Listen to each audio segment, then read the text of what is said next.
Chapter 11. The Château de Vaux-le-Vicomte. The Château of Vaux-le-Vicomte, situated about a league from Melun, had been built by Fouquet in 1655, at a time when there was a scarcity of money in France. Mazarin had taken all that there was, and Fouquet expended the remainder. However, as certain men have fertile, false, and useful vices, Fouquet, in scattering broadcast millions of money in the construction of this palace, had found a means of gathering, as a result of his generous profusion, three illustrious men together: Leval, the architect of the building; Lenôtre, the designer of the gardens; and Lebrun, the decorator of the apartments. If the Château de Vaux possessed a single fault with which it could be reproached, it was its grand, pretentious character. It is even at the present day proverbial to calculate the number of acres of roofing, the restoration of which would, in our age, be the ruin of fortunes cramped and narrowed as the epoch itself. Vaux-le-Vicomte, when its magnificent gates, supported by caryatides, have been passed through, has the principal front of the main building opening upon a vast, so-called court of honor, enclosed by deep ditches, bordered by a magnificent stone balustrade. Nothing could be more noble in appearance than the central forecourt raised upon a flight of steps, like a king upon his throne, having around it four pavilions at the angles, the immense Ionic columns of which rose majestically to the whole height of the building. The friezes ornamented with arabesques and the pediments which crowned the pilasters conferred richness and grace on every part of the building, while the domes which surmounted the whole added proportion and majesty. This mansion, built by a subject, bore far greater resemblance to those royal residences which Wolsey fancied he was called upon to construct, in order to present them to his master from a fear of rendering him jealous. But if magnificence and splendor were displayed in any one particular part of this palace more than another, if anything could be preferred to the wonderful arrangement of the interior, to the sumptuousness of the gilding, and to the profusion of the paintings and statues, it would be the park and gardens of Vaux. The jets d'eau, which were regarded as wonderful in 1653, are still so, even at the present time. The cascades awaken the admiration of kings and princes, and as for the famous grotto, the theme of so many poetical effusions, the residence of that illustrious nymph of Vaux, whom Polisson made converse with La Fontaine, we must be spared the description of all its beauties. We will do as Despreaux did. We will enter the park, the trees of which are of 8 years' growth only, that is to say, in their present position, and whose summits even yet, as they proudly tower aloft, blushingly unfold their leaves to the earliest rays of the rising sun. Lenôtre had hastened the pleasure of the Maecenas of his period. All the nursery grounds had furnished trees whose growth had been accelerated by careful culture and the richest plant food. Every tree in the neighborhood which presented a fair appearance of beauty or stature had been taken up by its roots and transplanted to the park. Fouquet could well afford to purchase trees to ornament his park, since he had bought up 3 villages and their appurtenances, to use a legal word, to increase its extent.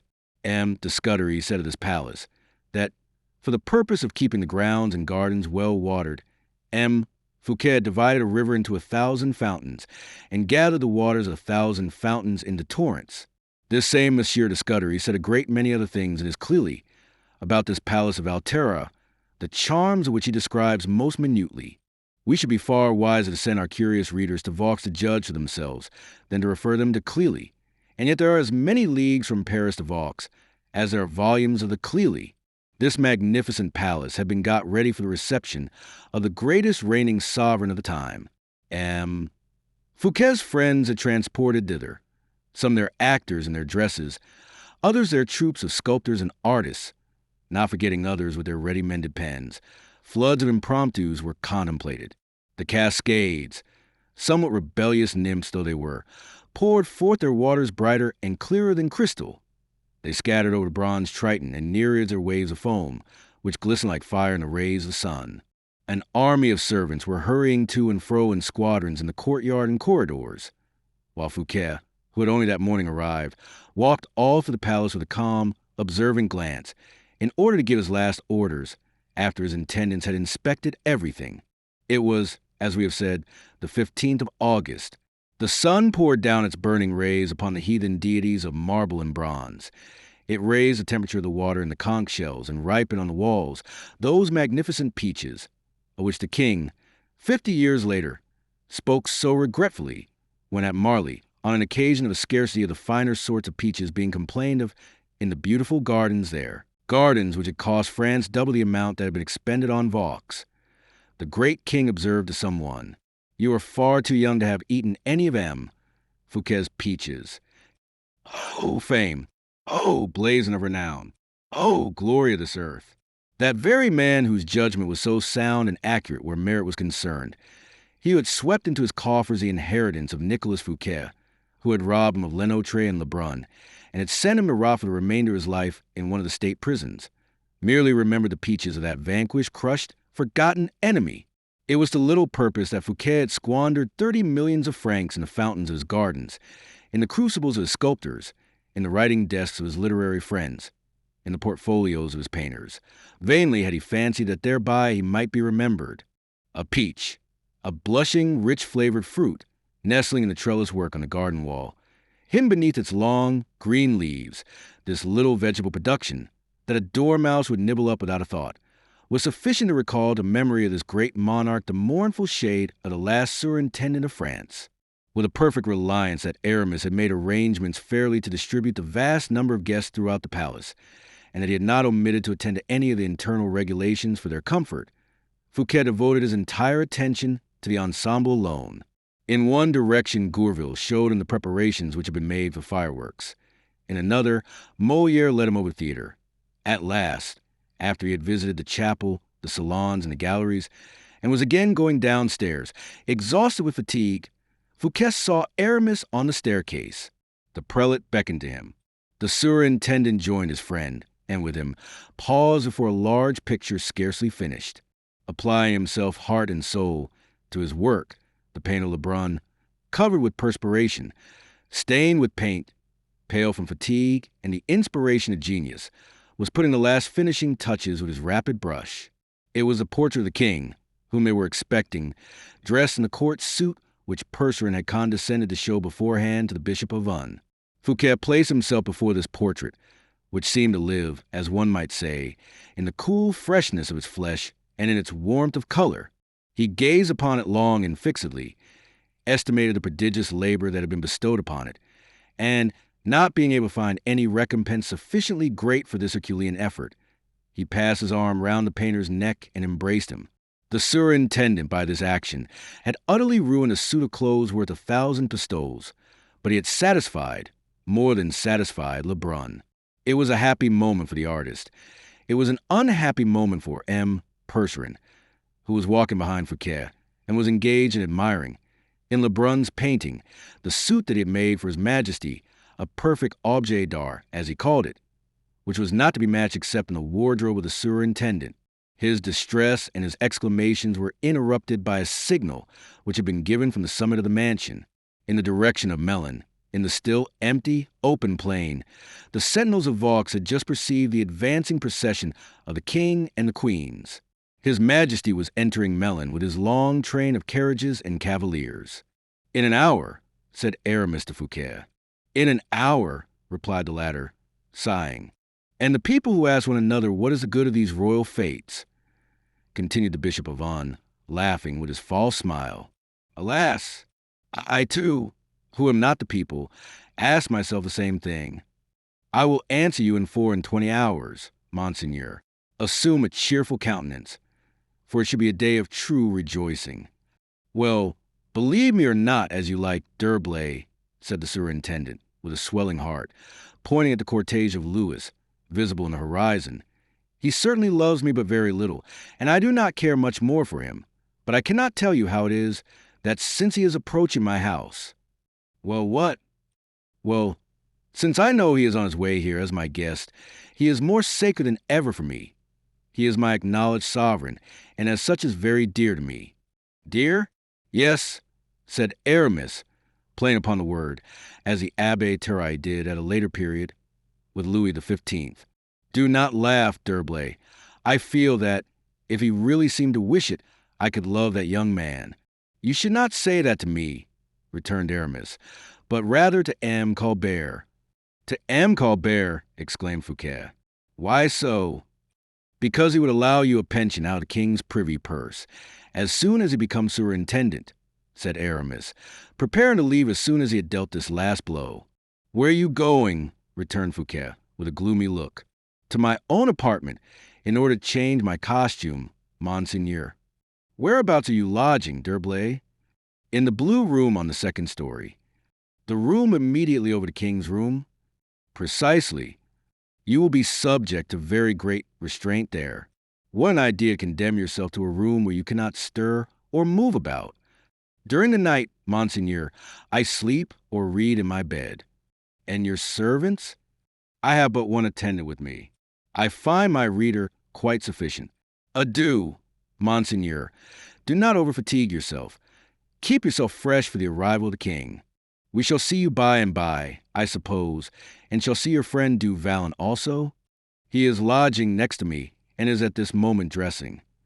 And Fouquet, bowing with a smile, passed on like a commander-in-chief who pays a different outpost a visit after the enemy has been signaled in sight. 2. Chapter 12. The Wine of Melun. The king had, in point of fact, entered Melun with the intention of merely passing through the city. The youthful monarch was most eagerly anxious for amusements. Only twice during the journey had he been able to catch a glimpse of La Valliere, and, suspecting that his only opportunity of speaking to her would be after nightfall, in the gardens, and after the ceremonial reception had been gone through, he had been very desirous to arrive at Vaux as early as possible. But he reckoned without his captain of the Musketeers, and without M. Colbert. Like Calypso, who could not be consoled at the departure of Ulysses, our Gascon could not console himself for not having guessed why Aramis had asked Percerin to show him the king's new costumes. "There is not a doubt," he said to himself, "that my friend the Bishop of Vannes had some motive in that."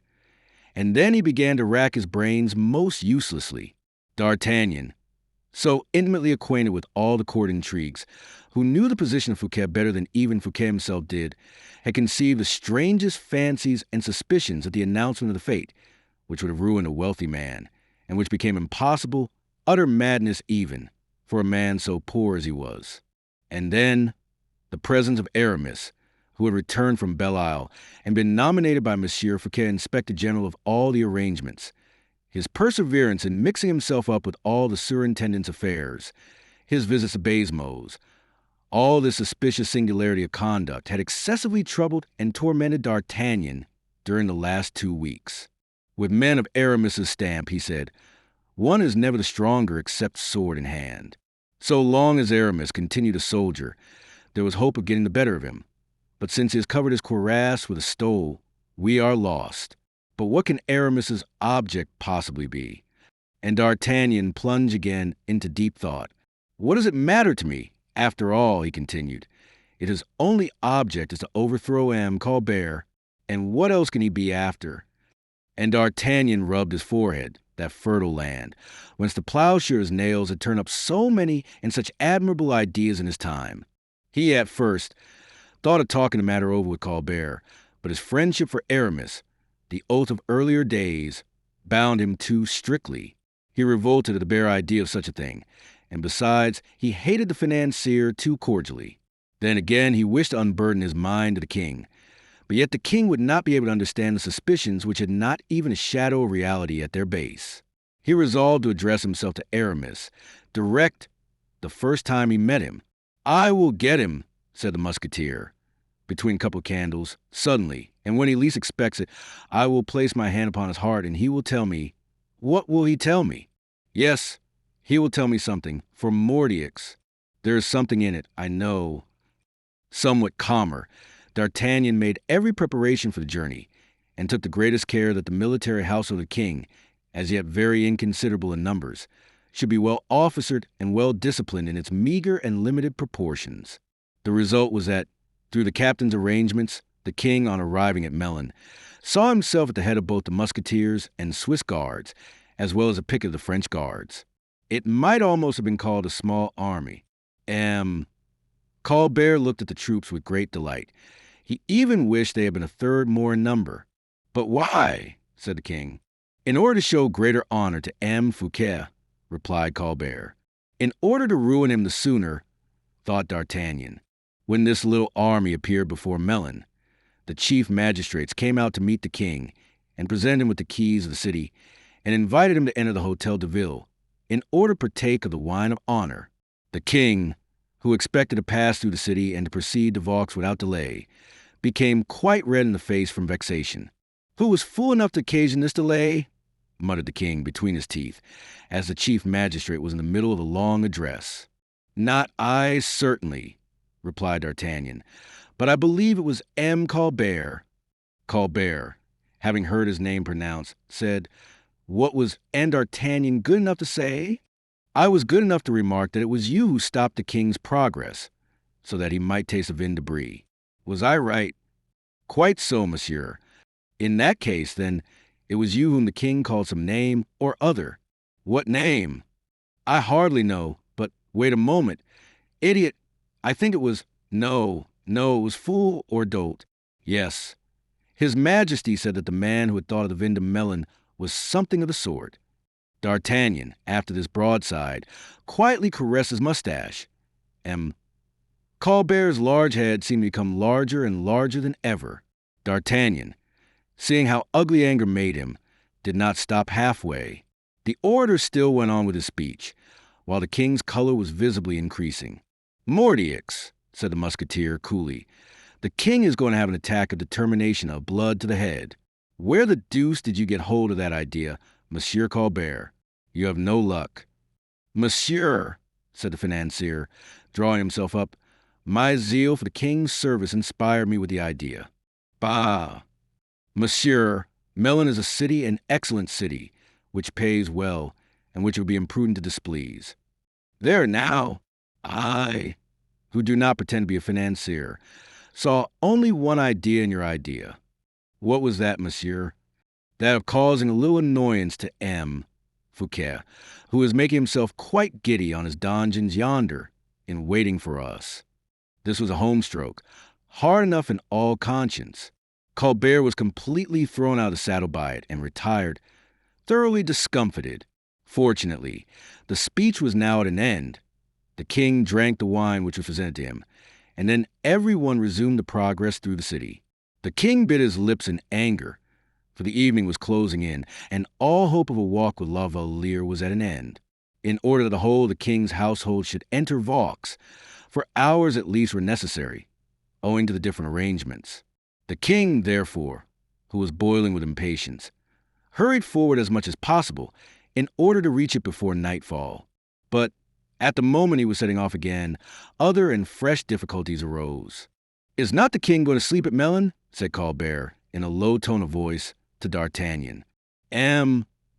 Colbert must have been badly inspired that day to address himself in that manner to the chief of the Musketeers, for the latter guessed that the king's intention was very far from that of remaining where he was. D'Artagnan would not allow him to enter Vaux except he were well and strongly accompanied, and desired that his Majesty would not enter except with all the escort. On the other hand, he felt that these delays would irritate that impatient monarch beyond measure. In what way could he possibly reconcile these difficulties? D'Artagnan took up Colbert's remark and determined to repeat it to the king. "Sire," he said, Colbert has been asking me if your Majesty does not intend to sleep at Melun." "Sleep at Melun? What for?" exclaimed Louis XIV. "Sleep at Melun? Who, in heaven's name, can have thought of such a thing, when Fouquet is expecting us this evening?" "It was simply," replied Colbert quickly, "the fear of causing your Majesty the least delay. For, according to established etiquette, you cannot enter any place, with the exception of your own royal residences, until the soldiers' quarters have been marked out by the quartermaster and the garrison properly distributed." D'Artagnan listened with the greatest attention, biting his mustache to conceal his vexation, and the queens were not less interested. They were fatigued, and would prefer to go to rest without proceeding any farther, more especially in order to prevent the king walking about in the evening with them, de Saint-Aignan, and the ladies of the court. For if etiquette required the princesses to remain within their own rooms, the ladies of honor, as soon as they had performed the services required of them, had no restrictions placed upon them, but were at liberty to walk about as they pleased. It will easily be conjectured that all these rival interests, gathering together in vapors, necessarily produced clouds, and that the clouds were likely to be followed by a tempest. The king had no mustache to gnaw, and therefore kept biting the handle of his whip instead, with ill-concealed impatience. How could he get out of it? D'Artagnan looked as agreeable as possible, and Colbert as sulky as he could. Who was there he could get in a passion with? "We will consult the queen," said Louis XIV, bowing to the royal ladies. And this kindness of consideration softened Maria Theresa's heart, who, being of a kind and generous disposition, when left to her own free will, replied, "I shall be delighted to do whatever your majesty wishes." "How long will it take us to get to Vaux?" inquired Anne of Austria, in slow and measured accents, placing her hand upon her bosom, where the seat of her pain lay. "An hour for your majesty's carriages," said D'Artagnan. "The roads are tolerably good." The king looked at him. "And a quarter of an hour for the king," he hastened to add. "We should arrive by daylight," said Louis XIV. "But the billeting of the king's military escort," objected Colbert softly, "will make his majesty lose all the advantage of his speed, however quick he may be." "Double acid you are," thought D'Artagnan. "If I had any interest or motive in demolishing your credit with the king, I could do it in 10 minutes. If I were in the king's place," he added aloud, "I should, in going to M. Fouquet, leave my escort behind me. I should go to him as a friend. I should enter accompanied only by my captain of the guards. I should consider that I was acting more nobly, and should be invested with a still more sacred character by doing so." Delight sparkled in the king's eyes. "That is indeed a very sensible suggestion. We will go to see a friend as friends. The gentlemen who are with the carriages can go slowly, but we who are mounted will ride on." And he rode off, accompanied by all those who were mounted. Colbert hid his ugly head behind his horse's neck. "I shall be quits," said D'Artagnan, as he galloped along, "by getting a little talk with Aramis this evening. And then, M. Fouquet is a man of honor. Mordioux, I have said so, and it must be so." And this was the way how, toward 7 o'clock in the evening, without announcing his arrival by the din of trumpets, and without even his advance guard, without outriders or musketeers, the king presented himself before the gate of Vaux, where Fouquet, who had been informed of his royal guest's approach, had been waiting for the last half hour, with his head uncovered, surrounded by his household and his friends. Chapter 13. Nectar and Ambrosia. M. Fouquet held the stirrup of the king, who, having dismounted, bowed most graciously, and more graciously still held out his hand to him, which Fouquet, in spite of slight resistance on the king's part, carried respectfully to his lips. The king wished to wait in the first courtyard for the arrival of the carriages, nor had he long to wait, for the roads had been put into excellent order by the superintendent, and a stone would hardly have been found the size of an egg the whole way from Melun to Vaux, so that the carriages, rolling along as though on a carpet, brought the ladies to Vaux, without jolting or fatigue, by 8 o'clock. They were received by Madame Fouquet, and at the moment they made their appearance, a light as bright as day burst forth from every quarter, trees, vases, and marble statues. This species of enchantment lasted until their majesties had retired into the palace. All these wonders and magical effects which the chronicler has heaped up, or rather embalmed, in his recital, at the risk of rivaling the brain-born scenes of romancers, these splendors were by night seen vanquished and nature corrected, together with every delight and luxury combined to the satisfaction of all the senses, as well as the imagination. Fouquet did in real truth offer to his sovereign in that enchanting retreat, of which no monarch could at that time boast of possessing an equal. We do not intend to describe the grand banquet, at which the royal guests were present, nor the concerts, nor the fairy-like and more than magic transformations and metamorphoses. It will be enough for our purpose to depict the countenance the king assumed, which, from being gay, soon wore a very gloomy, constrained, and irritated expression. He remembered his own residence, royal though it was, and the mean and indifferent style of luxury that prevailed there, which comprised but little more than what was merely useful for the royal wants, without being his own personal property. The large vases of the Louvre, the older furniture and plate of Henry II, of Francis I, and of Louis XI, were but historic monuments of earlier days, nothing but specimens of art, the relics of his predecessors, while with Fouquet, the value of the article was as much in the workmanship as in the article itself. Fouquet ate from a gold service, which artists in his own employ had modeled and cast for him alone. Fouquet drank wines of which the King of France did not even know the name, and drank them out of goblets each more valuable than the entire royal cellar. What, too, was to be said of the apartments, the hangings, the pictures, the servants and officers of every description of his household? What the mode of service in which etiquette was replaced by order, stiff formality by personal, unrestrained comfort? The happiness and contentment of the guest became the supreme law of all who obeyed the host. The perfect swarm of busily engaged persons moving about noiselessly, the multitude of guests, who were, however, even less numerous than the servants who waited on them, the myriad of exquisitely prepared dishes, of gold and silver vases, the floods of dazzling light, the masses of unknown flowers of which the hothouses had been despoiled, redundant with luxuriance of unequaled scent and beauty, the perfect harmony of the surroundings, which, indeed, was no more than the prelude of the promised fate, charmed all who were there, and they testified their admiration over and over again, not by voice or gesture, but by deep silence and rapt attention, those two languages of the courtier, which acknowledge the hand of no master powerful enough to restrain them. What, too, was to be said of the apartments, the hangings, the pictures, the servants and officers of every description of his household? What of the mode of service in which etiquette was replaced by order, stiff formality by personal, unrestrained comfort? The happiness and contentment of the guest became the supreme law of all who obeyed the host. As for the king, his eyes filled with tears. He dared not look at the queen, and of Austria, whose pride was superior to that of any creature breathing, overwhelmed her host by the contempt with which she treated everything handed to her. The young queen, kind-hearted by nature and curious by disposition, praised Fouquet, ate with an exceedingly good appetite, and asked the names of the strange fruits as they were placed upon the table. Fouquet replied that he was not aware of their names. The fruits came from his own stores. He had often cultivated them himself, having an intimate acquaintance with the cultivation of exotic fruits and plants. The king felt and appreciated the delicacy of the replies, but was only the more humiliated. He thought the queen a little too familiar in her manners, and that of Austria resembled Juno a little too much, in being too proud and haughty.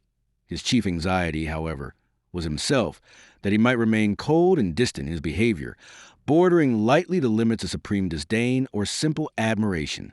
But Fouquet had foreseen all this. He was, in fact, one of those men who foresee everything. The king had expressly declared that, so long as he remained under Fouquet's roof, he did not wish his own different repast to be served in accordance with the usual etiquette, and that he would, consequently, dine with the rest of society, but by the thoughtful attention of the superintendent. The king's dinner was served up separately, if one may so express it, in the middle of the general table. The dinner, wonderful in every respect, from the dishes of which was comprised everything the king liked and generally preferred to anything else. Louis had no excuse, he, indeed, who had the keenest appetite in his kingdom, for saying that he was not hungry. Nay, Fouquet did even better still. He certainly, in obedience to the king's expressed desire, seated himself at the table, but as soon as the soups were served, he arose and personally waited on the king, while Madame Fouquet stood behind the Queen Mother's armchair. The disdain of Juno and the sulky fits of temper of Jupiter could not resist this excess of kindly feeling and polite attention. The queen ate a biscuit dipped in a glass of Saint-Lucar wine, and the king ate of everything, saying to M. Fouquet, "It is impossible, Monsieur le Surintendant, to dine better anywhere." Whereupon the whole court began, on all sides, to devour the dishes spread before them with such enthusiasm that it looked as though a cloud of Egyptian locusts was settling down on green and growing crops.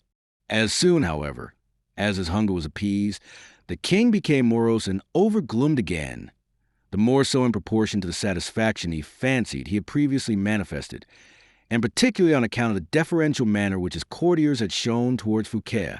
D'Artagnan, who ate a good deal and drank but little, without allowing it to be noticed, did not lose a single opportunity, but made a great number of observations which he turned to good profit.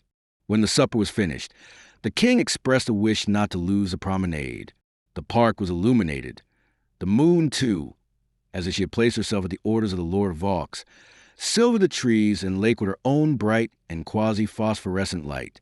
The air was strangely soft and balmy. The daintily shell-gravel walks through the thickly set avenues yielded luxuriously to the feet.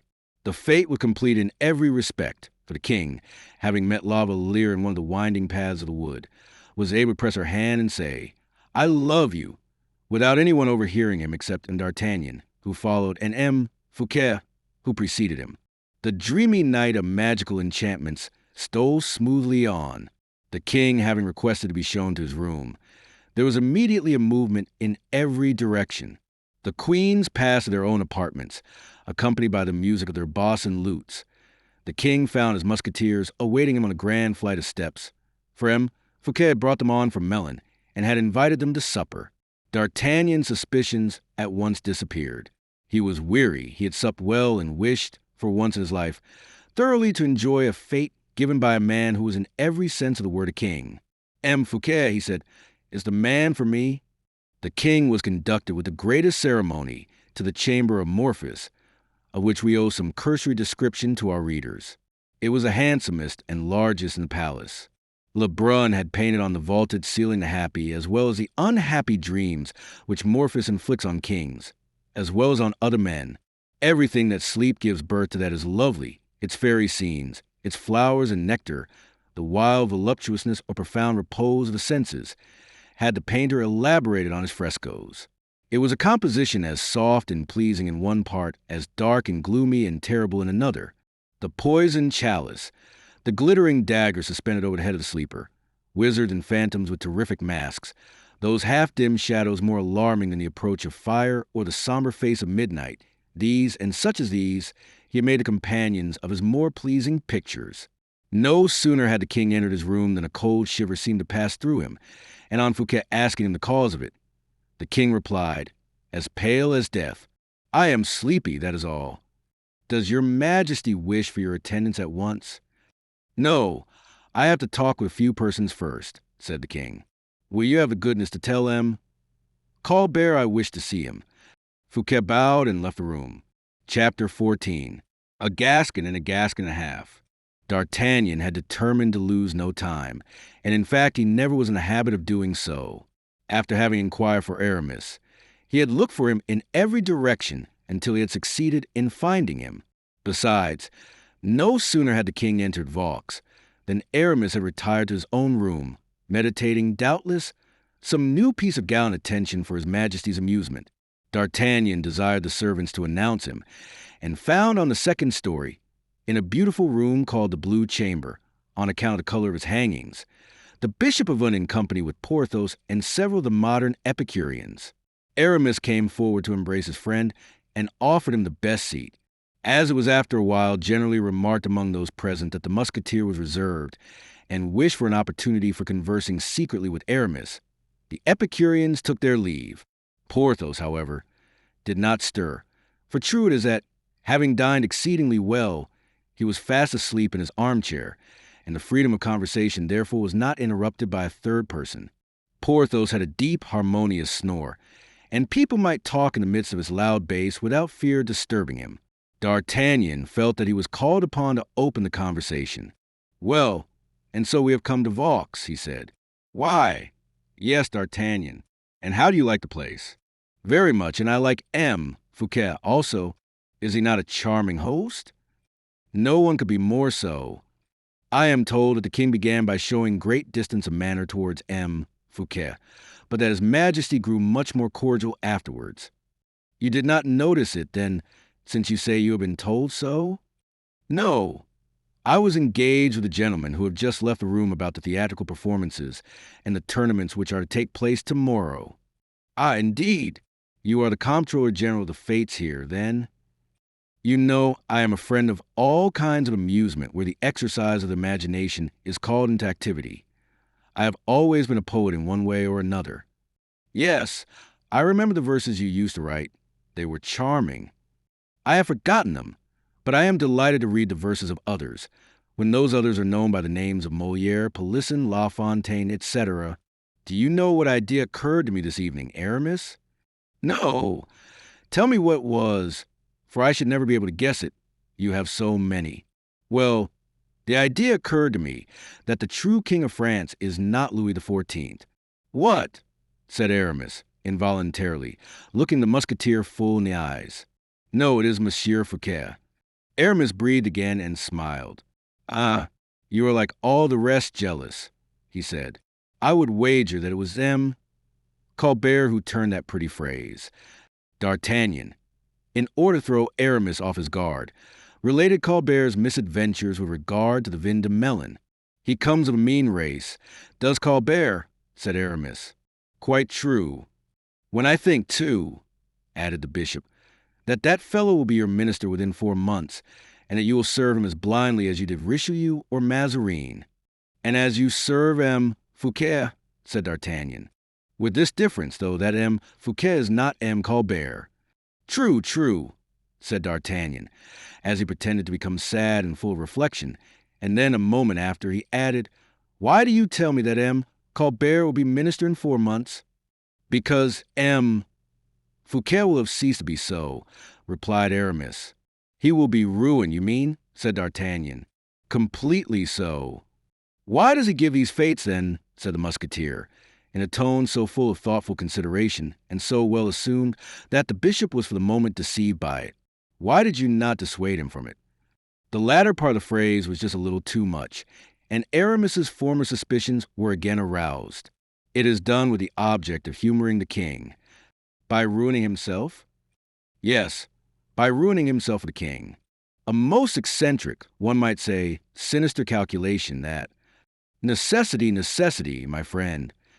I don't see that, dear Aramis. Do you not? Have you not remarked M. Colbert's daily increasing antagonism, and that he is doing his utmost to drive the king to get rid of the superintendent?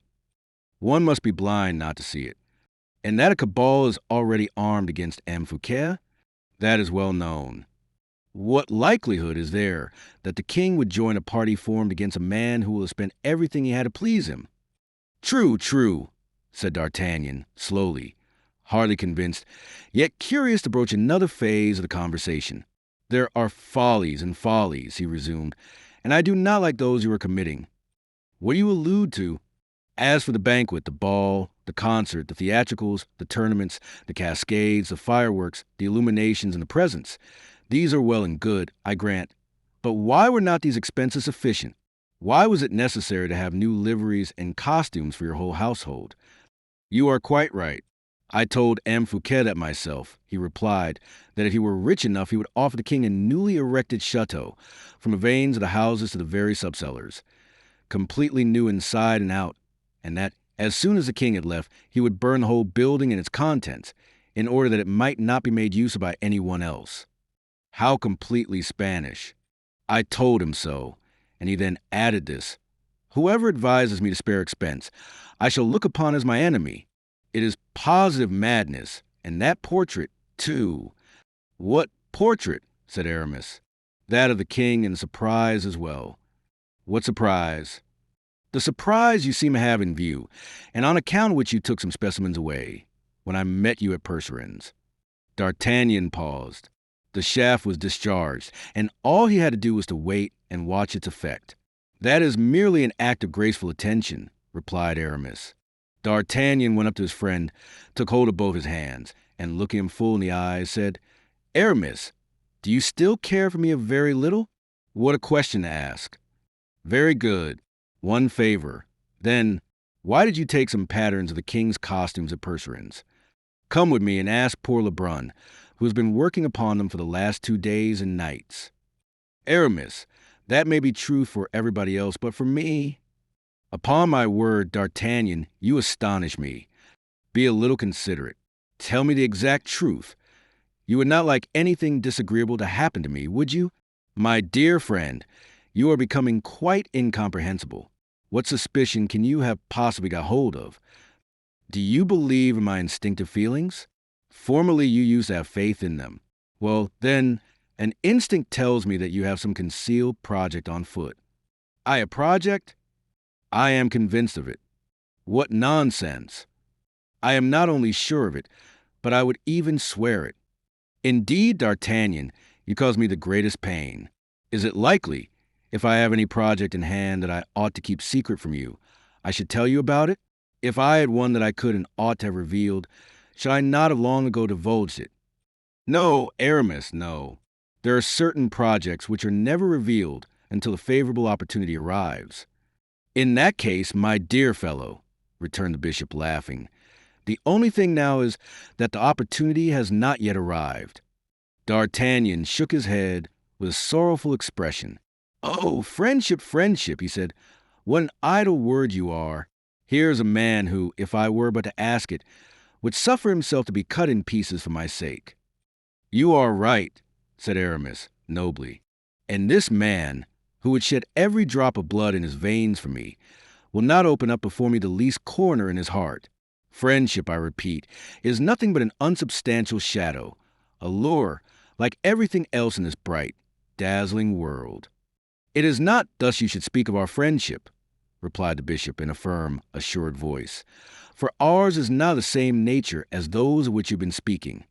Look at us, Aramis, the reality old for. You are deceiving me. I suspect you, and Porthos is fast asleep. An admirable trio of friends. Don't you think so? What an affecting relic of the former dear old times. I can only tell you one thing, D'Artagnan, and I swear it on the Bible. I love you just as I used to do. If I ever suspect you, it is on account of others, and not on account of either of us. In everything I may do, and should happen to succeed in, you will find your fourth. Will you promise me the same favor? If I am not mistaken, Aramis, your words, at the moment you pronounce them, are full of generous feeling. Such a thing is very possible. You are conspiring against M. Colbert. If that be all, Mordioux, tell me so at once. I have the instrument in my own hand, and will pull out the tooth easily enough. Aramis could not conceal a smile of disdain that flitted over his haughty features. And supposing that I were conspiring against Colbert, what harm would there be in that? No, no. That would be too trifling a matter for you to take in hand. It was not on that account you asked Percerin for those patterns of the king's costumes. Oh, Aramis, we are not enemies. Remember, we are brothers. Tell me what you wish to undertake. And, upon the word of D'Artagnan, if I cannot help you, I will swear to remain neuter. I am undertaking nothing, said Aramis. Aramis, a voice within me speaks and seems to trickle forth a rill of light within my darkness. It is a voice that has never yet deceived me. It is the king you are conspiring against. The king? Exclaimed the bishop, pretending to be annoyed. Your face will not convince me. The king, I repeat. Will you help me? Said Aramis, smiling ironically. Aramis, I will do more than help you. I will do more than remain neuter. I will save you. You are mad, D'Artagnan. I am the wiser of the two in this matter.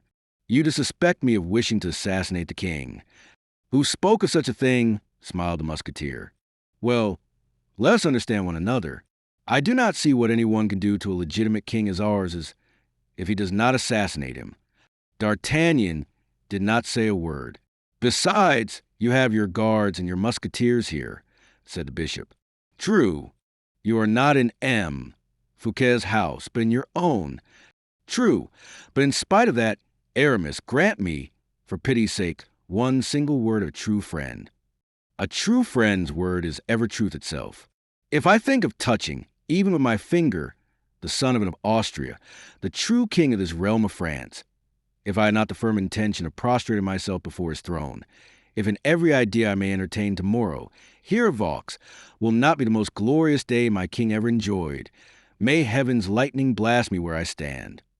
Aramis had pronounced these words with his face turned towards the alcove of his own bedroom, where D'Artagnan, seated with his back towards the alcove, could not suspect that anyone was lying concealed. The earnestness of his words, the studied slowness with which he pronounced them, the solemnity of his oath, gave the musketeer the most complete satisfaction. He took hold of both Aramis's hands and shook them cordially. Aramis had endured reproaches without turning pale, and had blushed as he listened to words of praise. D'Artagnan, deceived, did him honor, but D'Artagnan, trustful and reliant, made him feel ashamed. "Are you going away?" he said, as he embraced him, in order to conceal the flush on his face. "Yes, duty summons me. I have to get the watchword. It seems I am to be lodged in the king's anteroom. Where does Porthos sleep? Take him away with you. if you like, for he rumbles through his sleepy nose like a park of artillery." "Ah, he does not stay with you, then," said D'Artagnan. "Not the least in the world. He has a chamber to himself, but I don't know where." "Very good," said the Musketeer, from whom the separation of the two associates removed his last suspicion, and he touched Porthos lightly on the shoulder. The latter replied by a loud yawn. "Come," said D'Artagnan. "What, D'Artagnan, my dear fellow, is that you? What a lucky chance." "Oh, yes, true. I have forgotten. I am at the fete at Vaux." "Yes, and your beautiful dress, too." "Yes, it was very attentive on the part of Monsieur Coquelin de Voliere, was it not?" "Hush," said Aramis. "You are walking so heavily you will make the flooring give way." "True," said the Musketeer. "This room is above the dome, I think. And I did not choose it for a fencing room, I assure you," added the bishop. "The ceiling of the king's room has all the lightness and calm of wholesome sleep. Do not forget, therefore, that my flooring is merely the covering of his ceiling. Good night, my friends, and in 10 minutes I shall be asleep myself." And Aramis accompanied them to the door, laughing quietly all the while. As soon as they were outside, he bolted the door hurriedly, closed up the chinks of the windows, and then called out, "Monseigneur, Monseigneur." Philippe made his appearance from the alcove, as he pushed aside a sliding panel placed behind the bed. "D'Artagnan entertains a great many suspicions, it seems," he said. "Ah, you recognize D'Artagnan, then? Before you called him by his name, even. He is your captain of musketeers." "He is very devoted to me," replied Philippe, laying a stress upon the personal pronoun. "As faithful as a dog, but he bites sometimes. If D'Artagnan does not recognize you before the other has disappeared, rely upon D'Artagnan to the end of the world. For in that case, if he has seen nothing, he will keep his fidelity. If he sees when it is too late, he is a Gascon, and will never admit that he has been deceived." "I thought so. What are we to do now?" "Sit in this folding chair. I am going to push aside a portion of the flooring. You will look through the opening, which answers to one of the false windows made in the dome of the king's apartment. Can you see?" "Yes," said Philippe, starting as at the sight of an enemy. "I see the king." "What is he doing?" "He seems to wish some man to sit down close to him." "Fouquet?" No, wait a moment. Look at the notes and the portraits, my prince. The man whom the king wishes to sit down in his presence is M. Colbert." "Colbert sit down in the king's presence!" exclaimed Aramis. "It is impossible." "Look." Aramis looked through the opening in the flooring. "Yes," he said, "Colbert himself." "Oh, Monseigneur, what can we be going to hear, and what can result from this intimacy?" "Nothing good for M. Fouquet at all events." The prince did not deceive himself. We have seen that Louis XIV had sent for Colbert, and Colbert had arrived. The conversation began between them by the king, according to him one of the highest favors that he had ever done. It was true the king was alone with his subject. "Colbert," said he, "sit down." The intendant, overcome with delight, for he feared he was about to be dismissed, refused this unprecedented honor. "Does he accept?" said Aramis. "No, he remains standing." "Let us listen, then." And the future king and the future pope listened eagerly to the simple mortals they held under their feet, ready to crush them when they liked. "Colbert," said the king, "you have annoyed me exceedingly today." "I know it, sire." "Very good. I like that answer. Yes, you knew it, and there was courage in the doing of it. I ran the risk of displeasing your majesty, but I risked also the concealment of your best interests."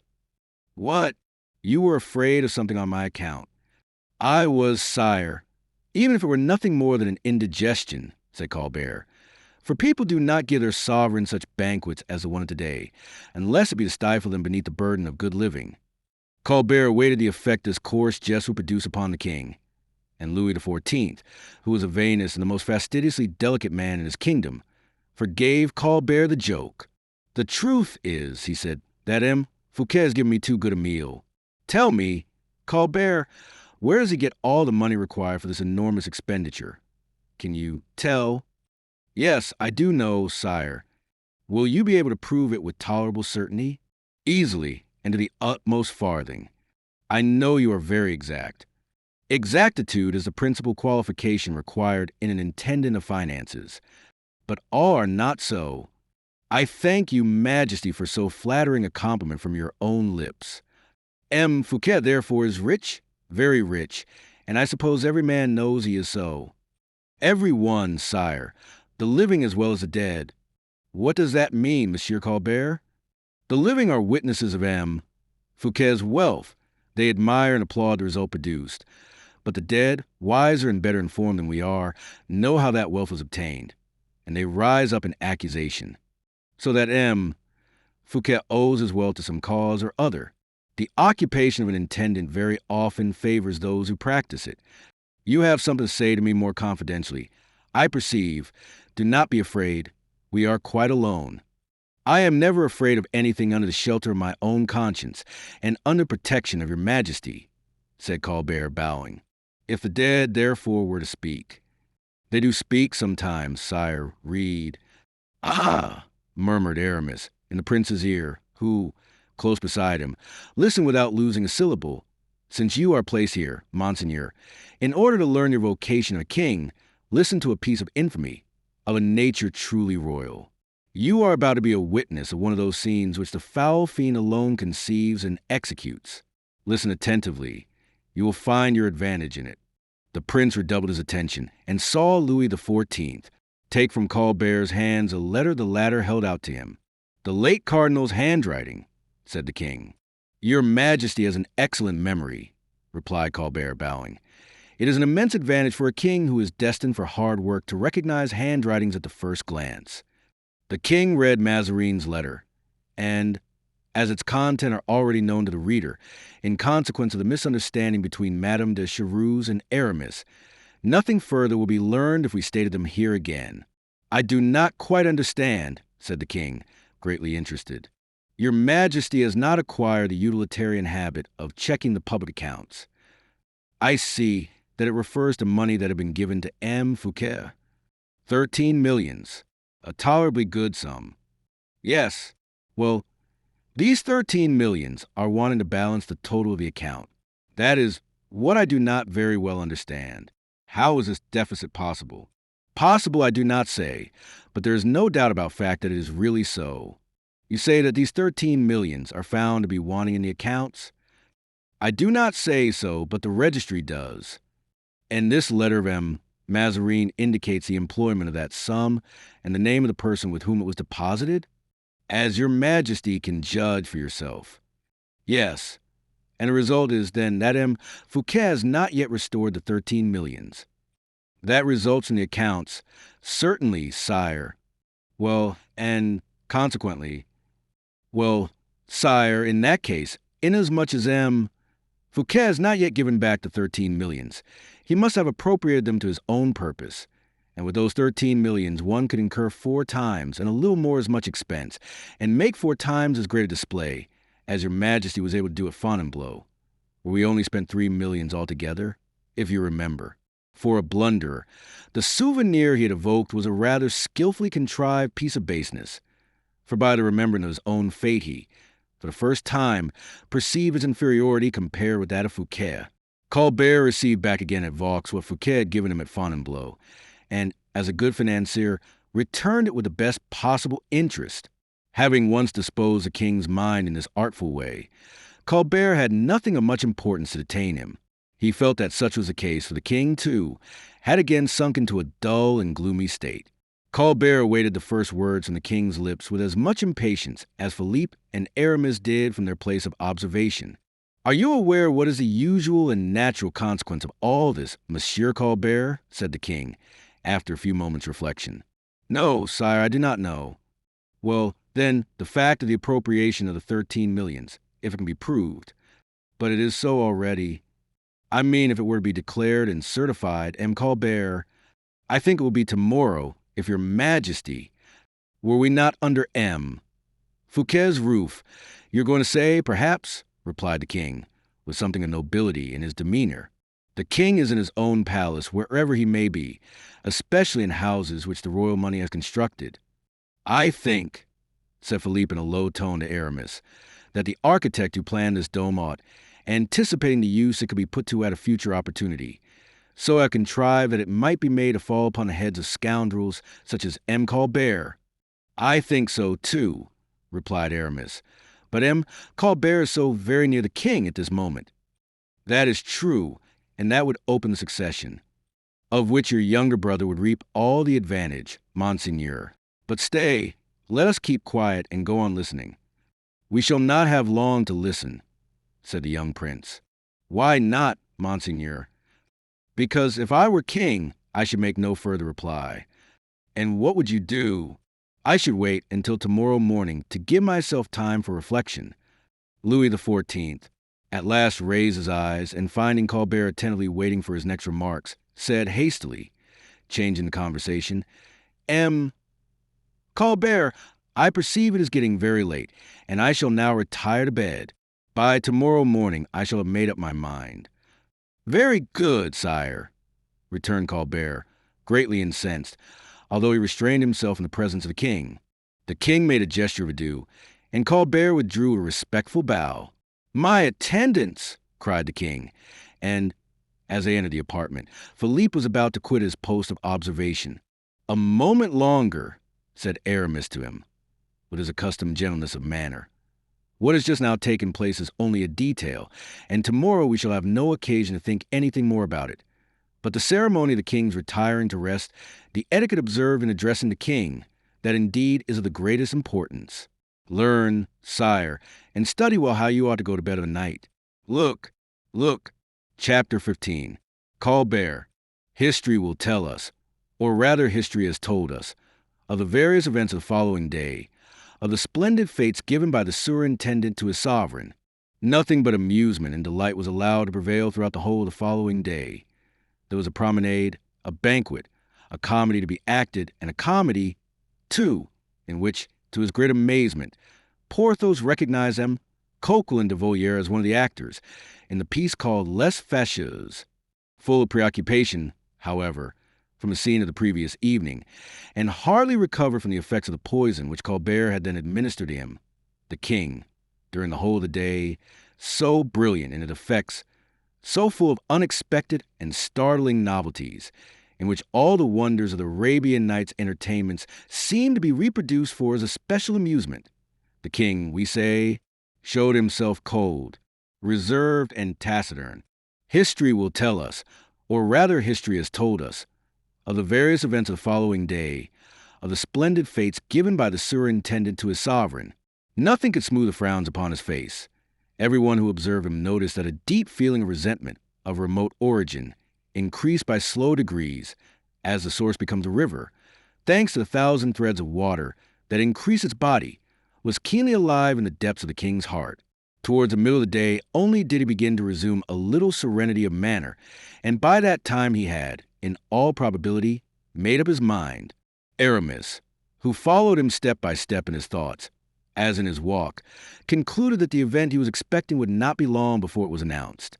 This time Colbert seemed to walk in concert with the Bishop of Vannes, and had he received for every annoyance which he inflicted on the king a word of direction from Aramis, he could not have done better. During the whole of the day, the king, who, in all probability, wished to free himself from some of the thoughts which disturbed his mind, seemed to seek La Valliere's society as actively as he seemed to show his anxiety to flee that of M. Colbert or M. Fouquet. The evening came. The king had expressed a wish not to walk in the park until after cards in the evening. In the interval between supper and the promenade, cards and dice were introduced. The king won 1,000 pistoles, and, having won them, put them in his pocket, and then rose, saying, "And now, gentlemen, to the park." He found the ladies of the court were already there. The king, we have before observed, had won 1,000 pistoles and had put them in his pocket, but M. Fouquet had somehow contrived to lose 10,000, so that among the courtiers there was still left 190,000 francs profit to divide, a circumstance which made the countenances of the courtiers and the officers of the king's household the most joyous countenances in the world. It was not the same, however, with the king's face, for, notwithstanding the success of play, to which he was by no means insensible, there still remained a slight shade of dissatisfaction. Colbert was waiting for or upon him at the corner of one of the avenues. He was most probably waiting there in consequence of a rendezvous which had been given him by the king, as Louis XIV, who had avoided him, or would seem to avoid him, suddenly made him a sign, and they then struck into the depth of the park together. But La Valliere, too, had observed the king's gloomy aspect and kindling glances. She had remarked this, and as nothing which lay hidden or smoldering in his heart was hidden from the gaze of her affection, she understood that this repressed wrath menaced someone. She prepared to withstand the current of his vengeance and intercede like an angel of mercy, overcome by sadness, nervously agitated. Deeply distressed at having been so long separated from her lover, disturbed at the sight of the emotion she had divined, she accordingly presented herself to the king with an embarrassed aspect, which in his indisposition of mind the king interpreted unfavorably. Then, as they were alone, nearly alone, inasmuch as Colbert, as soon as he perceived a young girl approaching, had stopped and drawn back a dozen paces, the king advanced towards La Valliere and took her by the hand. "Mademoiselle," he said to her, "should I be guilty of an indiscretion if I would inquire if you were indisposed? For you seem to breathe as if you were oppressed by some secret cause of uneasiness, and your eyes are filled with tears." "Oh, sire, if I be indeed so, and if my eyes are indeed full of tears, I am sorrowful only at the sadness which seems to oppress your majesty." "My sadness? You are mistaken, mademoiselle. No, it is not sadness I experience." "What is it, then, sire?" "Humiliation? Oh, sire, what a word for you to use. I mean, mademoiselle, that wherever I may happen to be, no one else ought to be the master. Well, then, look round you on every side, and judge whether I am not eclipsed, I, the King of France, before the monarch of these wide domains. Oh," he continued, clenching his hands and teeth, "when I think that this king—" "Well, sire," said Louise, terrified, "that this king is a faithless, unworthy servant, who grows proud and self-sufficient upon the strength of property that belongs to me and which he has stolen. And therefore I am about to change this impudent minister's fate into sorrow and mourning, of which the nymph of Vaux, as the poets say, shall not soon lose the remembrance." "Oh, your majesty! Well, mademoiselle, are you about to take M. Fouquet's part?" said Louis impatiently. "No, sire. I will only ask whether you are well informed. Your majesty has more than once learned the value of accusations made at court." Louis XIV made a sign for Colbert to approach.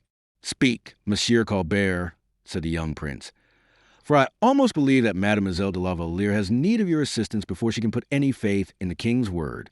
Tell mademoiselle what M. Fouquet has done, and you, mademoiselle, will perhaps have the kindness to listen. It will not be long." Why did Louis XIV insist upon it in such a manner? A very simple reason. His heart was not at rest. His mind was not thoroughly convinced. He imagined there lay some dark, hidden, tortuous intrigue behind these 13 millions of francs, and he wished that the pure heart of La Valliere, which had revolted at the idea of theft or robbery, should approve, even were it only by a single word, the resolution he had taken, and which, nevertheless, he hesitated before carrying into execution. "Speak, monsieur," said La Valliere to Colbert, who had advanced. "Speak. Since the king wishes me to listen to you, tell me, what is the crime with which M. Fouquet is charged?" "Oh, not very heinous, mademoiselle," he returned. "A mere abuse of confidence." "Speak, speak, Colbert, and when you have related it, leave us and go and inform M. d'Artagnan that I have certain orders to give him." "M. d'Artagnan, sire!" exclaimed La Valliere. "But why send for M. d'Artagnan? I entreat you to tell me." "Pardieu, in order to arrest this haughty, arrogant titan who, true to his menace, threatens to scale my heaven." "Arrest M. Fouquet, you say? Ah, does that surprise you? In his own house. Why not? If he be guilty, he is as guilty in his own house as anywhere else. M. Fouquet, who at this moment is ruining himself for his sovereign. In plain truth, mademoiselle, it seems as if you were defending this traitor." Colbert began to chuckle silently. The king turned round at the sound of this suppressed mirth. "Sire," said La Valliere, "it is not M. Fouquet I am defending. It is yourself." "Me? You are defending me? Sire, You would dishonor yourself if you were to give such an order."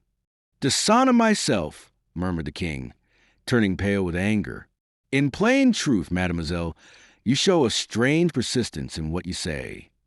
"If I do, sire, my only motive is that of serving your majesty," replied the noble-hearted girl. "For that I would sacrifice my very life without the least reserve."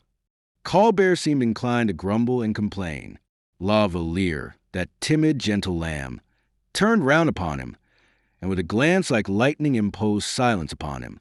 "Monsieur," she said, "when the king acts well, whether, in doing so, he does either myself or those who belong to me an injury, I have nothing to say, but would the king confer a benefit either upon me or mine, and if he acted badly, I should tell him so. But it appears to me, mademoiselle," Colbert ventured to say, "that I too love the king." "Yes, monseigneur, we both love him, but each in a different manner," replied La Valliere, with such an accent that the heart of the young king was powerfully affected by it. "I love him so deeply that the whole world is aware of it, so purely that the king himself does not doubt my affection. He is my king and my master. I am the least of all his servants. But whoso touches his honor assails my life. Therefore, I repeat that they dishonor the king who advised him to arrest M. Fouquet under his own roof." Colbert hung down his head, for he felt that the king had abandoned him. However, as he bent his head, he murmured, "Mademoiselle, I have only one word to say." "Do not say it, then, monsieur, for I would not listen to it. Besides, what could you have to tell me?" "That M. Fouquet has been guilty of certain crimes?" "I believe he has, because the king has said so, and from the moment the king said, 'I think so,' I have no occasion for other lips to say, 'I affirm it.' But were M. Fouquet the vilest of men, I should say aloud, M. Fouquet's person is sacred to the king because he is the guest of M. Fouquet. Were his house a den of thieves, were Vaux a cave of coiners or robbers, his home is sacred, his palace is inviolable, since his wife is living in it, and that is an asylum which even executioners would not dare to violate." La Valliere paused and was silent. In spite of himself, the king could not but admire her. He was overpowered by the passionate energy of her voice, by the nobleness of the cause she advocated. Colbert yielded, overcome by the inequality of the struggle. At last the king breathed again more freely, shook his head, and held out his hand to La Valliere. "Mademoiselle," he said gently, "why do you decide against me? Do you know what this wretched fellow will do if I give him time to breathe again? Is he not a prey which will always be within your grasp? Should he escape and take to flight?" exclaimed Colbert. "Well, monsieur, it will always remain on record, to the king's eternal honor, that he allowed M. Fouquet to flee, and the more guilty he may have been, the greater will the king's honor and glory appear, compared with such unnecessary misery and shame." Louis kissed La Valliere's hand as he knelt before her. "I am lost," thought Colbert. Then suddenly his face brightened up again. "Oh, no, aha, old fox, not yet," he said to himself. And while the king, protected from observation by the thick covert of an enormous lime, pressed La Valliere to his breast with all the ardor of ineffable affection, Colbert tranquilly fumbled among the papers in his pocketbook and drew out of it a paper folded in the form of a letter, somewhat yellow, perhaps, but one that must have been most precious, since the intendant smiled as he looked at it. He then bent a look, full of hatred, upon the charming group which the young girl and the king formed together, a group revealed but for a moment, as the light of the approaching torches shone upon it. Louis noticed the light reflected upon La Valliere's white dress. "Leave me, Louise," he said, "for someone is coming." "Mademoiselle, mademoiselle, someone is coming," cried Colbert, to expedite the young girl's departure. Louise disappeared rapidly among the trees, and then as the king, who had been on his knees before the young girl, was rising from his humble posture, Colbert exclaimed, "Ah, Mademoiselle de la Valliere has let something fall." "What is it?" inquired the king. "A paper, a letter, something white. Look there, sire." The king stooped down immediately and picked up the letter, crumpling it in his hand as he did so, and at the same moment the torches arrived, inundating the blackness of the scene with a flood of light as bright as day. Chapter 16. Jealousy. The torches we had just referred to, the eager attention everyone displayed, and the new ovation paid to the king by Fouquet arrived in time to suspend the effect or resolution which La Valliere had already considerably shaken in Louis XIV's heart. He looked at Fouquet with a feeling almost of gratitude for having given La Valliere an opportunity of showing herself so generously disposed, so powerful in the influence she exercised over his heart. The moment of the last and greatest display had arrived. Hardly had Fouquet conducted the king towards the chateau, when a mass of fire burst from the dome of Vaux, with a prodigious uproar, pouring a flood of dazzling cataract of rays on every side, and illumining the remotest corners of the gardens. The fireworks began. Colbert, at 20 paces from the king, who was surrounded and faded by the owner of Vaux, seemed, by the obstinate persistence of his gloomy thoughts, to do his utmost to recall Louis's attention, which the magnificence of the spectacle was already, in his opinion, too easily diverting.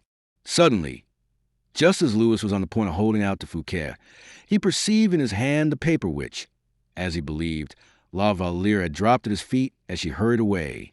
The still stronger magnet of love drew the young prince's attention towards a souvenir of his idol, and by the brilliant light, which increased momentarily in beauty and drew from the neighboring villages loud cheers of admiration, the king read the letter, which he supposed was a loving and tender epistle La Valliere had destined for him.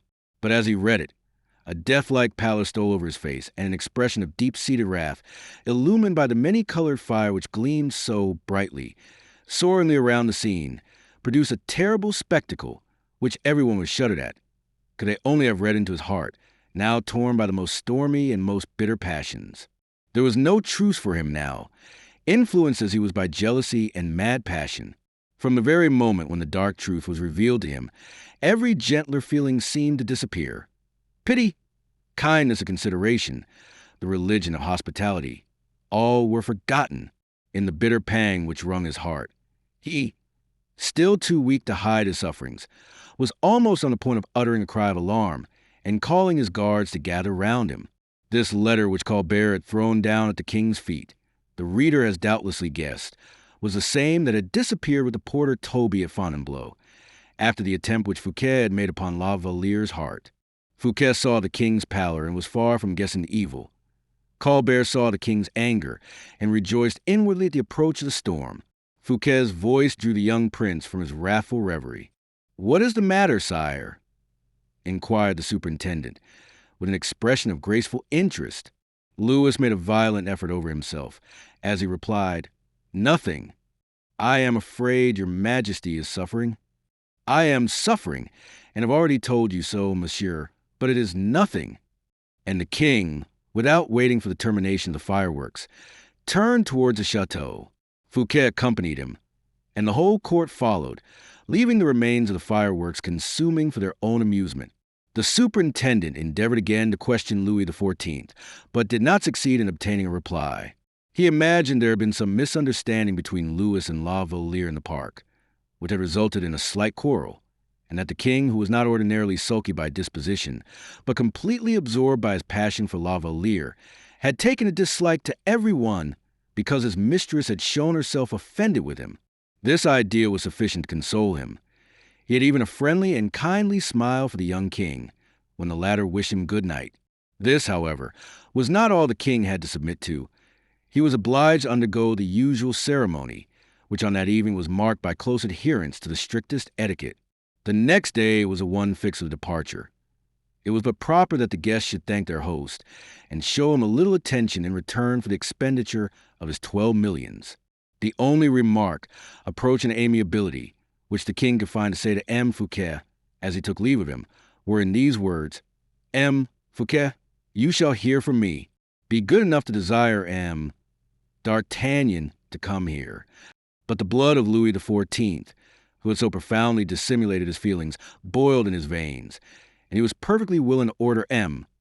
Fouquet to be put an end to with the same readiness, indeed, as his predecessor had caused the assassination of Le Maréchal d'Ancre, and so he disguised the terrible resolution he had formed beneath one of those royal smiles which, like lightning flashes, indicated coups d'état. Fouquet took the king's hand and kissed it. Louis shuddered throughout his whole frame, but allowed Fouquet to touch his hand with his lips.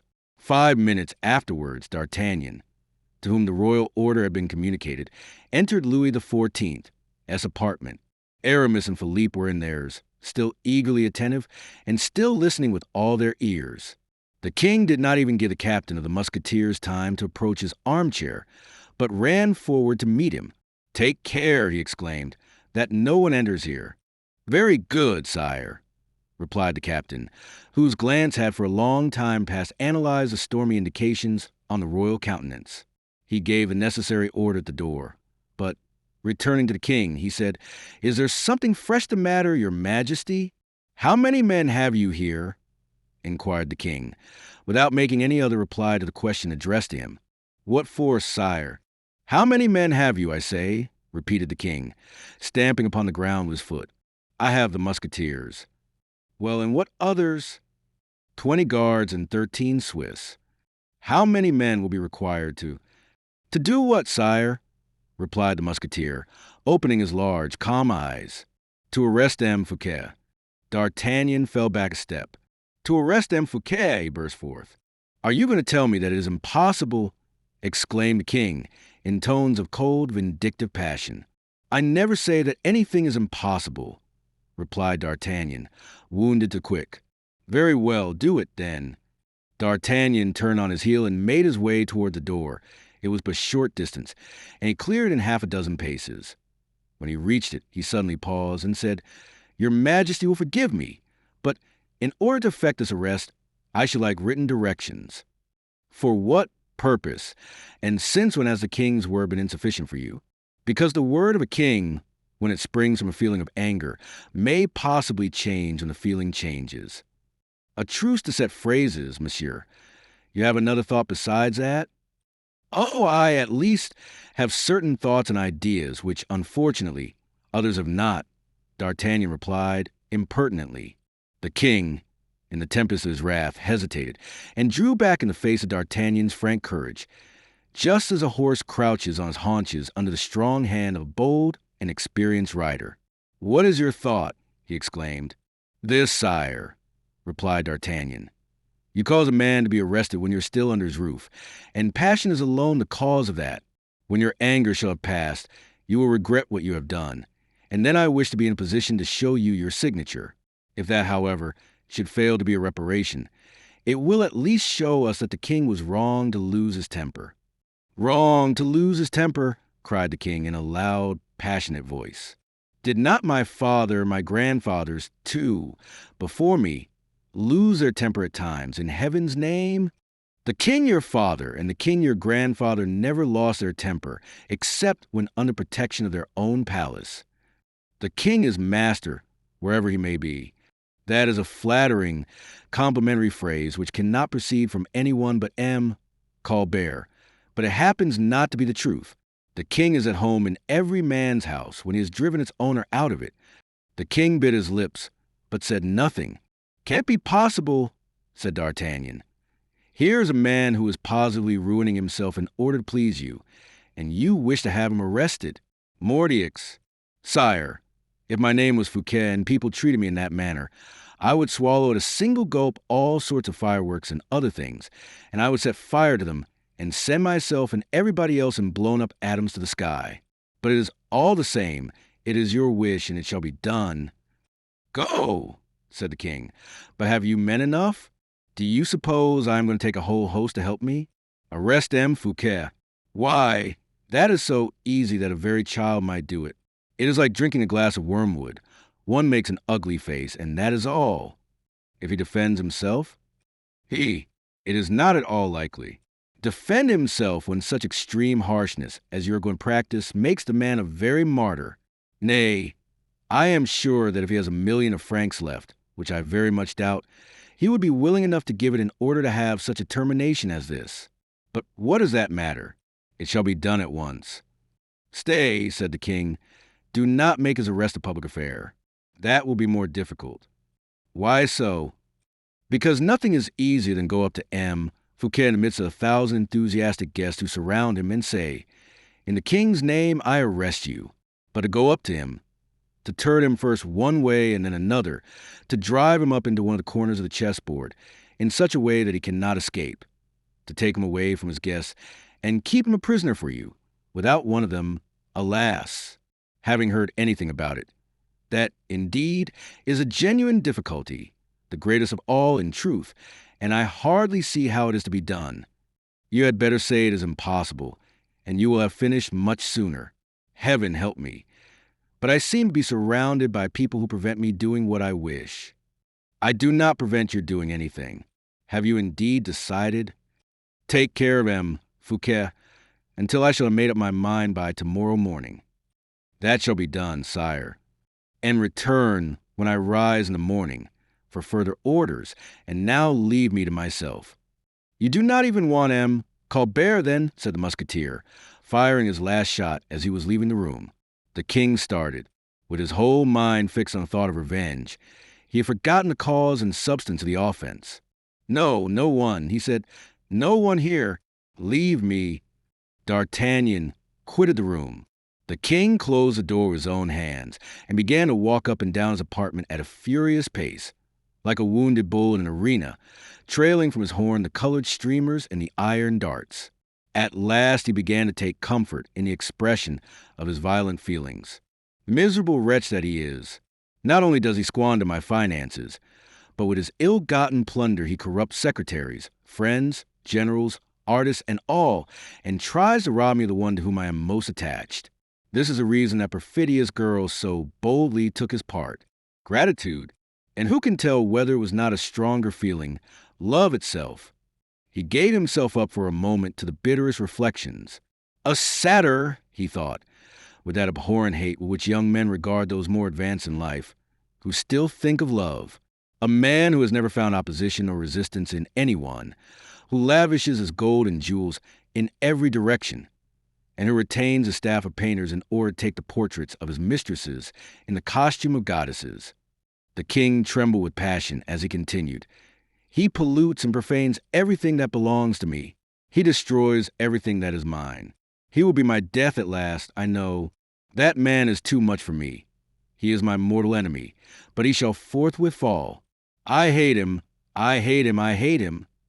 And as he pronounced these words, he struck the arm of the chair in which he was sitting violently, over and over again, and then rose like one in an epileptic fit.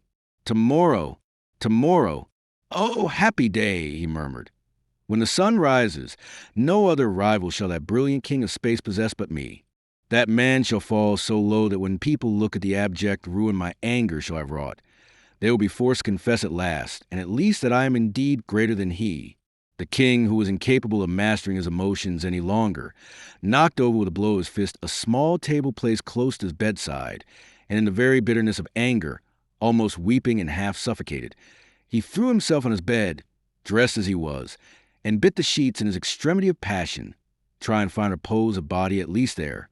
The bed creaked beneath his weight, and with the exception of few broken sounds, emerging, or one might say, exploding from his overburdened chest, absolute silence soon reigned in the chamber of Morpheus. Chapter 17. High treason. The ungovernable fury which took possession of the king at the sight, and at the perusal of Fouquet's letter to La Valliere, by degrees subsided into a feeling of pain and extreme weariness. Youth, invigorated by health and lightness of spirits, requiring soon that what it loses should be immediately restored. Youth knows not those endless, sleepless nights which enable us to realize the fable of the vulture unceasingly feeding on Prometheus. In cases with a man of middle life, in his acquired strength of will and purpose, and the old, in their state of natural exhaustion, find incessant augmentation of their bitter sorrow. A young man, surprised by the sudden appearance of misfortune, weakens himself in sighs and groans and tears, directly struggling with his grief, and is thereby far sooner overthrown by the inflexible enemy with whom he is engaged. Once overthrown, his struggles cease. Louis could not hold out more than a few minutes, at the end of which he had ceased to clench his hands, and scorch in fancy with his looks the invisible objects of his hatred. He soon ceased to attack with his violent imprecations not Fouquet alone, but even La Valliere herself. From fury he subsided into despair, and from despair to prostration. After he had thrown himself for a few minutes to and fro convulsively on his bed, his nerveless arms fell quietly down. His head lay languidly on his pillow, his limbs, exhausted with excessive emotion, still trembled occasionally, agitated by muscular contractions, while from his breast faint and infrequent sighs still issued. Morpheus, the tutelary deity of the apartment, towards whom Louis raised his eyes, wearied by his anger and reconciled by his tears, showered down upon him the sleep-inducing poppies with which his hands are ever filled. So presently the monarch closed his eyes and fell asleep. Then it seemed to him, as it often happens in that first sleep, so light and gentle, which raises the body above the couch and the soul above the earth, it seemed to him, we say, as if the god Morpheus, painted on the ceiling, looked at it with eyes resembling human eyes, that something shone brightly and moved to and fro in the dome above the sleeper, that the crowd of terrible dreams which thronged together in his brain, and which were interrupted for a moment, half revealed a human face, with a hand resting against a mouth, and an attitude of deep and absorbed meditation. And strange enough, too, this man bore so wonderful a resemblance to the king himself that Louis fancied he was looking at his own face reflected in a mirror, with the exception, however, that the face was saddened by a feeling of the profoundest pity. Then it seemed to him as if the dome gradually retired, escaping from his gaze, and that the figures and the tributes painted by Lebrun became darker and darker as the distance became more and more remote. A gentle, easy movement, as regular as that by which a vessel plunges beneath the waves, had succeeded to the immovableness of the bed. Doubtless the king was dreaming, and in this dream the crown of gold, which fastened the curtains together, seemed to recede from his vision, just as the dome, to which it remained suspended, had done, so that the winged genius which, with both its hand, supported the crown, seemed, though vainly so, to call upon the king, who was fast disappearing from it. The bed still sunk. Louis, with his eyes open, could not resist the deception of this cruel hallucination. At last, as the light of the royal chamber faded away into darkness and gloom, something cold, gloomy, and inexplicable in its nature seemed to infect the air. No paintings, nor gold, nor velvet hangings were visible any longer, nothing but walls of dull gray color, which the increasing gloom made darker every moment. And yet the bed still continued to descend, and after a minute, which seemed in its duration almost an age to the king, it reached a stratum of air, black and chill as death, and then it stopped. The king could no longer see the light in his room, except as from the bottom of a well we can see the light of day. I am under the influence of some atrocious dream, he thought. It is time to awaken from it. Come, let me wake. Everyone has experienced the sensation the above remark conveys. There is hardly a person who, in the midst of a nightmare whose influence is suffocating, has not said to himself, by the help of that light which still burns in the brain when every human light is extinguished, it is nothing but a dream after all.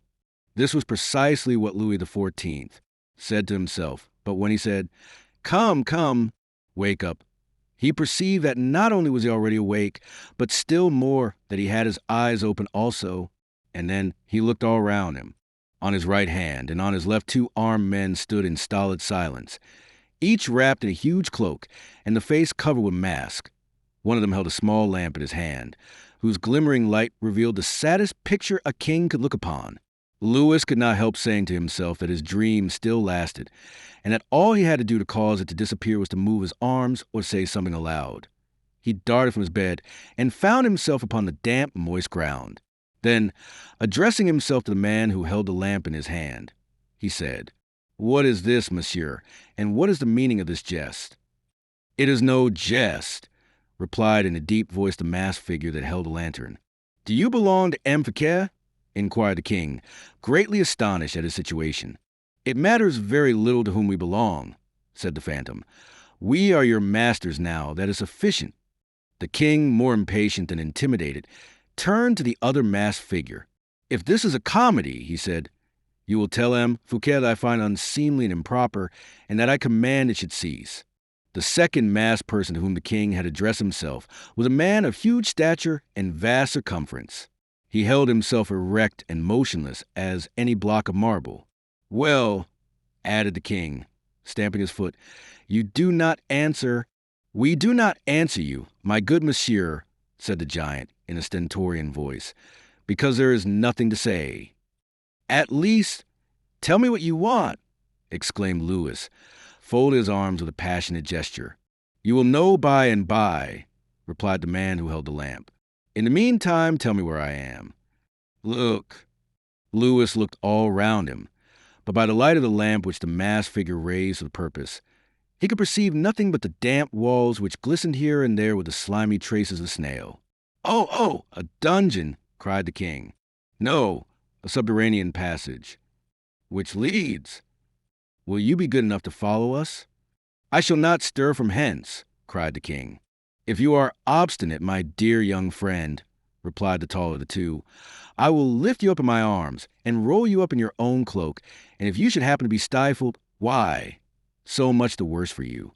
As he said this, he disengaged from beneath his cloak a hand to which Milo Crotona would have envied him possession on the day when he had that unhappy idea of rending his last oak.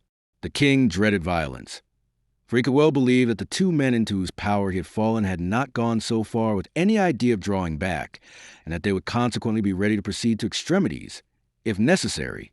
He shook his head and said, "It seems I have fallen into the hands of a couple of assassins. Move on, then." Neither of the men answered a word to this remark. The one who carried the lantern walked first. The king followed him, while the second masked figure closed the procession.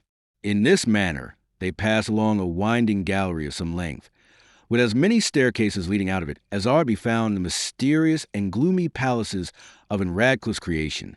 All these windings and turnings, through which the king heard the sound of running water over his head, ended at last in a long corridor closed by an iron door. The figure with the lamp opened the door with one of the keys he wore suspended at his girdle, where, during the whole of the brief journey, the king had heard them rattle. As soon as the door was opened and admitted the air, Louis recognized the balmy odors that trees exhale in hot summer nights. He paused hesitatingly for a moment or two, but the huge sentinel who followed him thrust him out of the subterranean passage. "Another blow," said the king, turning toward the one who had just had the audacity to touch his sovereign. "What do you intend to do with the King of France?" "Try to forget that word," replied the man with the lamp, in a tone which as little admitted a reply as one of the famous decrees of Minos. "You deserve to be broken on the wheel for the words that you have just made use of," said the giant, as he extinguished the lamp his companion handed to him. "But the king is too kind-hearted." Louis, at that threat, made so sudden a movement that it seemed as if he meditated flight. But the giant's hand was in a moment placed on his shoulder and fixed him motionless where he stood. "But tell me, at least, where we are going," said the king. "Come," replied the former of the two men, with a kind of respect in his manner, and leading his prisoner towards a carriage which seemed to be in waiting. The carriage was completely concealed amid the trees. Two horses, with their feet fettered, were fastened by a halter to the lower branches of a large oak. "Get in," said the same man, opening the carriage door and letting down the step. The king obeyed, seated himself at the back of the carriage, the padded door which was shut and locked immediately upon him and his guide. As for the giant, he cut the fastenings by which the horses were bound, harnessed them himself, and mounted on the box of the carriage, which was unoccupied. The carriage set off immediately at a quick trot, turned into the road to Paris, and in the forest of Senart found a relay of horses fastened to the trees in the same manner the first horses had been, and without a postilion. The man on the box changed the horses, and continued to follow the road towards Paris with the same rapidity, so that they entered the city about 3 o'clock in the morning. The carriage proceeded along the Faubourg Saint-Antoine, and, after having called out to the sentinel, by the king's order, the driver conducted the horses into the circular enclosure of the Bastille, looking out upon the courtyard, called La Cour du Government. There the horses drew up, reeking with sweat, at the flight of steps, and a sergeant of the guard ran forward. "Go and wake the governor," said the coachman in a voice of thunder. With the exception of this voice, which might have been heard at the entrance of the Faubourg Saint-Antoine, everything remained as calm in the carriage as in the prison. 10 minutes afterwards, M. de Baisemeaux appeared in his dressing gown on the threshold of the door. "What is the matter now?" he asked, "and whom have you brought me there?" The man with the lantern opened the carriage door and said 2 or 3 words to the one who acted as driver, who immediately got down from his seat, took up a short musket which he kept under his feet, and placed its muzzle on his prisoner's chest. "And fire at once if he speaks," added aloud the man who alighted from the carriage. Very good, replied his companion, without another remark. With this recommendation, the person who had accompanied the king in the carriage ascended the flight of steps, at the top of which the governor was awaiting him. Monsieur d'Herblay, said the latter. Hush, said Aramis. Let us go into your room. Good heavens! What brings you here at this hour?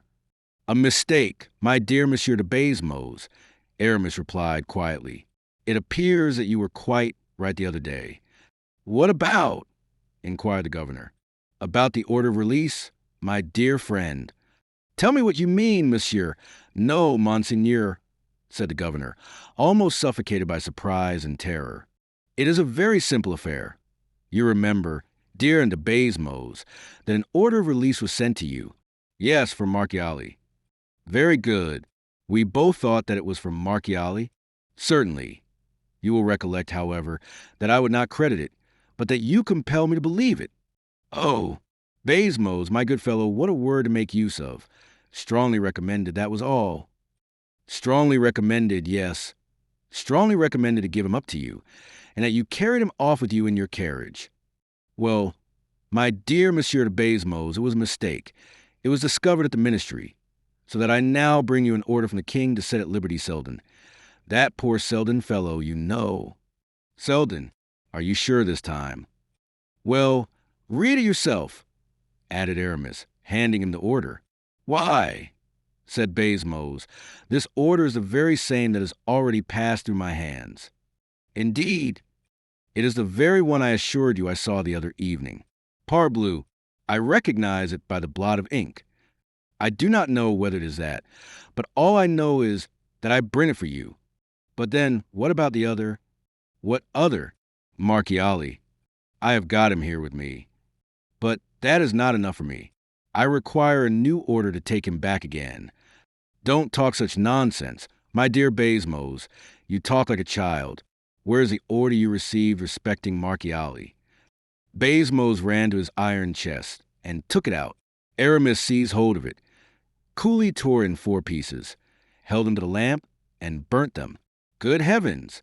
What are you doing? Exclaimed Bazemose in an extremity of terror.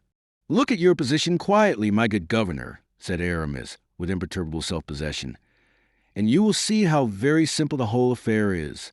You no longer possess any order justifying Marchiali's release.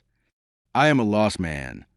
Far from it, my good fellow, since I have brought Marchiali back to you, and all accordingly is just the same as if he had never left.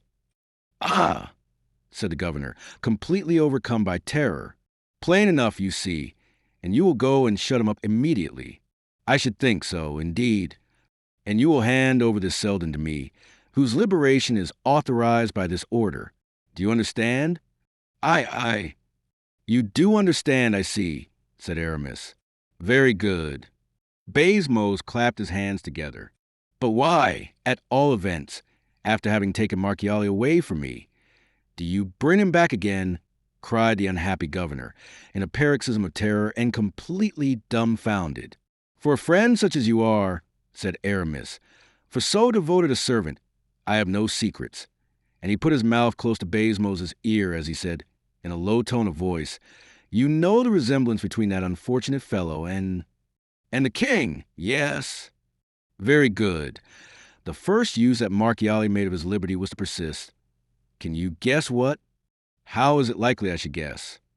To persist in saying that he was king of France, to dress himself up in clothes like those of a king, and then pretend to assume that he was the king himself. Gracious heavens! That is the reason why I brought him back again. My dear friend, he is mad, and lets everyone see how mad he is. What is to be done, then? That is very simple. Let no one hold any communication with him. You understand that when his peculiar style of madness came to the king's ears, the king, who had pitied his terrible affliction, and saw that all his kindness had been repaid by black ingratitude, became perfectly furious.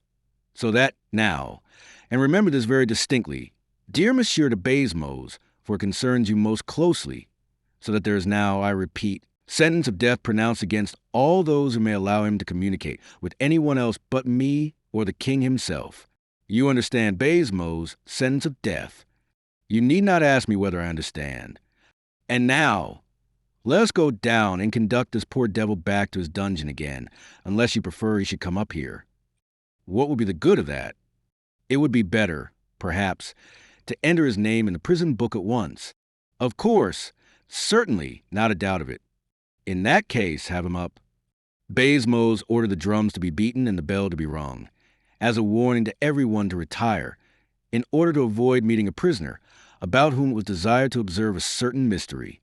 Then, when the passages were free, he went to take the prisoner from the carriage, at whose breast Porthos, faithful to the directions which had been given him, still kept his musket leveled.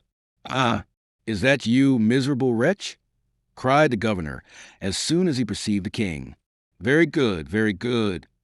And immediately, making the king get out of the carriage, he led him, still accompanied by Porthos, who had not taken off his mask, and Aramis, who again resumed his up the stairs, to the second bertigere, and opened the door of the room in which Philippe for 6 long years had bemoaned his existence.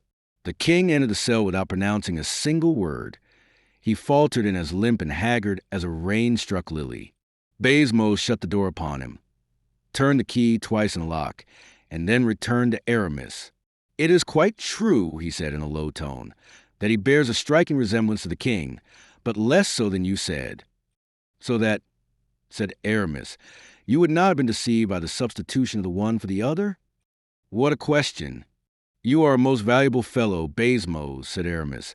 "And now, set Selden free." "Oh, yes, I was going to forget that. I will go and give orders at once." "Bah, tomorrow will be time enough." "Tomorrow? Oh, no, this very minute." "Well, go off to your affairs. I will go away to mine. But it is quite understood, is it not?" "What is quite understood?" "That no one is to enter the prisoner's cell, except with an order from the king, an order which I will myself bring." "Quite so. Adieu, monseigneur." Aramis returned to his companion. "Now, Porthos, my good fellow, back again to Vaux, and as fast as possible. A man is light and easy enough when he has faithfully served his king, and in serving him save his country," said Porthos. "The horses will be as light as if our tissues were constructed of the wind of heaven. So let's be off." And the carriage, lightened of a prisoner, who might well be, as he in fact was, very heavy in the sight of Aramis, passed across the drawbridge of the Bastille, which was raised again immediately behind it. Chapter 18. A night at the Bastille.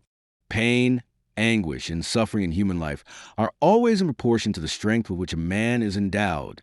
We will not pretend to say that heaven always apportions to a man's capability of endurance the anguish with which he afflicts him, for that, indeed, would not be true, since heaven permits the existence of death, which is sometimes the only refuge open to those who are too closely pressed, too bitterly afflicted, as far as the body is concerned. Suffering is in proportion to the strength which has been accorded. In other words, the weak suffer more where the trial is the same than the strong. And what are the elementary principles, we may ask, that compose human strength? Is it not, more than anything else, exercise, habit, experience? We shall not even take the trouble to demonstrate this, for it is an axiom in morals, as in physics. When the young king, stupefied and crushed in every sense and feeling, found himself led to a cell in the Bastille, he fancied death itself is but a sleep, that it, too, has its dreams as well, that the bed had broken to the flooring of his room at Vaux, that death had resulted from the occurrence, and that, still carrying out his dream, the king, Louis XIV, now no longer living, was dreaming one of those horrors, impossible to realize in life, which is termed dethronement, imprisonment, an insult towards a sovereign who formerly wielded unlimited power, to be present at, an actual witness, too, of his bitterness of death, to float indecisively in an incomprehensible mystery between resemblance and reality, to hear everything, to see everything, without interfering in a single detail of agonizing suffering, was, so the king thought within himself, a torture far more terrible, since it might last forever. "Is this what is termed eternity, hell?" he murmured, at the moment the door was closed upon him, which we remember Baisemeaux had shut with his own hands. He did not even look round him, and in the room, leaning with his back against the wall, he allowed himself to be carried away by the terrible supposition that he was already dead, as he closed his eyes in order to avoid looking upon something even worse still. "How can I have died?" he said to himself, sick with terror. "The bed might have been let down by some artificial means? But no, I do not remember to have felt a bruise, nor any shock either. Would they not rather have poisoned me at my meals, or with the fumes of wax, as they did my ancestress, Jeanne d'Albret?" Suddenly, the chill of the dungeon seemed to fall like a wet cloak upon Louis's shoulders. "I have seen," he said, "my father lying dead upon his funeral couch, in his regal robes. That pale face, so calm and worn, those hands, once so skillful, lying nerveless by his side, those limbs stiffened by the icy grasp of death, nothing there but token of sleep that was disturbed by dreams. And yet, how numerous were the dreams which heaven might have sent that royal corpse, him whom so many others had preceded, hurried away by him into eternal death. No, that king was still the king. He was enthroned still upon that funeral couch, as upon a velvet armchair. He had not abdicated one title of his majesty. God, who had not punished him, will not punish me, who have done nothing." A strange sound attracted the young man's attention. He looked round him and saw on the mantelshelf, just below an enormous crucifix, coarsely painted in fresco on the wall, a rat of enormous size engaged in nibbling a piece of dry bread, but fixing all the time an intelligent and inquiring look upon the new occupant of the cell. The king could not resist a sudden impulse of fear and disgust. He moved back toward the door, uttering a loud cry, and as if he but needed this cry, which escaped from his breast almost unconsciously, to recognize himself, Louis knew that he was alive and in full possession of his natural senses. "A prisoner!" he cried. "Aye, a prisoner!" He looked round him for a bell to summon someone to him. "There are no bells in the Bastille," he said, "and it is in the Bastille I am imprisoned. In what way can I have been made a prisoner? It must have been owing to a conspiracy of M. Fouquet. I have been drawn to Vaux, as to a snare. M. Fouquet cannot be acting alone in this affair.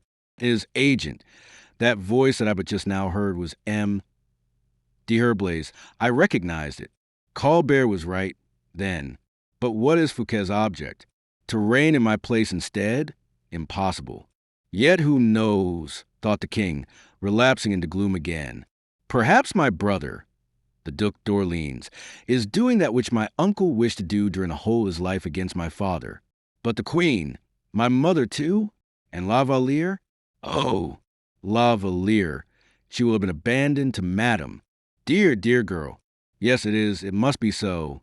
They have shut her up as they have me. We are separated forever." And at this idea of separation, the poor lover burst into a flood of tears and sobs and groans. "There's a governor in this place," the king continued, in a fury of passion. "I will speak to him. I will summon him to me." He called. No voice replied to his. He seized hold of his chair and hurled it against the massive oaken door. The wood resounded against the door and awakened many a mournful echo in profound depths of the staircase. But from a human creature, none. This was a fresh proof for the king of the slight regard in which he was held at the Bastille. Therefore, when his first fit of anger had passed away, having remarked a barred window through which there passed a stream of light, lozenge-shaped, which must be, he knew, the bright orb of approaching day, Louis began to call out, at first gently enough, then louder and louder still, but no one replied. 20 other attempts which he made, one after another, obtained no other or better success. His blood began to boil within him and mount to his head. His nature was such that, accustomed to command, he trembled at the idea of disobedience. The prisoner broke the chair, which was too heavy for him to lift, and made use of it as a battering ram to strike against the door. He struck so loudly and so repeatedly that the perspiration soon began to pour down his face. The sound became tremendous and continuous. Certain stifled, smothered cries replied in different directions. This sound produced a strange effect upon the king. He paused to listen. It was the voice of the prisoners, formerly his victims, now his companions. The voices ascended like vapors through the thick ceilings and the massive walls, and rose in accusations against the author of this noise, as doubtless their sighs and tears accused, in whispered tones, the author of their captivity. After having deprived so many people of their liberty, the king came among them to rob them of their rest. This idea almost drove him mad. It redoubled his strength, or rather his will, bent upon obtaining some information or conclusion to the affair. With a portion of the broken chair, he recommenced the noise. At the end of an hour, Louis heard something in the corridor behind the door of his cell, and a violent blow, which was returned upon the door itself, made him cease his own. "Are you mad?" said a rude, brutal voice. "What is the matter with you this morning?" "This morning," thought the king, but he said aloud, politely, "Monsieur, are you the governor of the Bastille?" "My good fellow, your head is out of sorts," replied the voice, "but that is no reason why you should make such a terrible disturbance. Be quiet, Mordieux." "Are you the governor?" the king inquired again. He heard a door on the corridor close. The jailer had just left, not condescending to reply a single word. When the king had assured himself of his departure, his fury knew no longer any bounds. As agile as a tiger, he leaped from the table to the window and struck the iron bars with all his might. He broke a pane of glass, the pieces of which fell clanking into the courtyard below. He shouted with increasing hoarseness, "The governor! The governor!" This excess lasted fully an hour, during which time he was in a burning fever. With his hair in disorder and matted on his forehead, his dress torn and covered with dust and plaster, his linen in shreds, the king never rested until his strength was utterly exhausted. And it was not until then that he clearly understood the pitiless thickness of the walls, the impenetrable nature of the cement, invincible to every influence but that of time, and that he possessed no other weapon but despair. He leaned his forehead against the door and let the feverish throbbings of his heart calm by degrees. It seemed as if one single additional pulsation would have made it burst. "A moment will come when the food, which is given to the prisoners, will be brought to me. I shall then see someone. I shall speak to him and get an answer." And the king tried to remember at what hour the first repast of the prisoners was served at the Bastille. He was ignorant even of this detail. The feeling of remorse at this remembrance smote him like the thrust of a dagger, that he should have lived for 25 years a king, and in the enjoyment of every happiness, without having bestowed a moment's thought on the misery of those who had been unjustly deprived of their liberty. The king blushed for very shame. He felt that heaven, in permitting this fearful humiliation, did no more than render to man the same torture as had been inflicted by that man upon so many others. Nothing could be more efficacious for reawakening his mind to religious influences than the prostration of his heart and mind and soul beneath the feeling of such acute wretchedness. But Louis dared not even kneel in prayer to God to entreat him to terminate his bitter trial. "Heaven is right," he said. "Heaven acts wisely. It would be cowardly to pray to heaven for that which I have so often refused my own fellow creatures." He had reached the stage of his reflections, that is, of his agony of mind, when a similar noise was again heard behind his door, followed this time by the sound of the key in the lock, and of the bolts being withdrawn from their staples. The king bounded forward to be nearer to the person who was about to enter, but, suddenly reflecting that it was a movement unworthy of a sovereign, he paused, assumed a noble and calm expression, which for him was easy enough, and waited with his back turned towards the window, in order, to some extent, to conceal his agitation from the eyes of the person who was about to enter. It was only a jailer with a basket of provisions. The king looked at the man with restless anxiety, and waited until he spoke. "Ah," said the latter, "you have broken your chair. I said you had done so. Why, you've gone quite mad." "Monsieur," said the king, "be careful what you say. It will be a very serious affair for you." The jailer placed the basket on the table, and looked at his prisoner steadily. "What do you say?" he said. "Desire the governor to come to me," added the king, in accents full of calm and dignity. "Come, my boy," said the turnkey.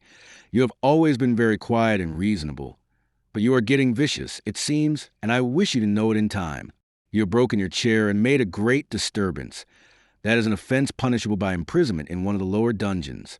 Promise me not to begin over again, and I will not say a word about it to the governor." "I wish to see the governor," replied the king, still governing his passions. "He will send you off to one of the dungeons, I tell you. So take care. I insist upon it, do you hear? Ah, your eyes are becoming wild again. Very good. I shall take away your knife."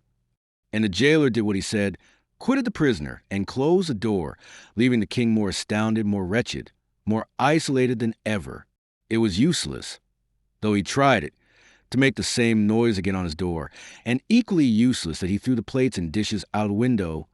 Not a single sound was heard in recognition.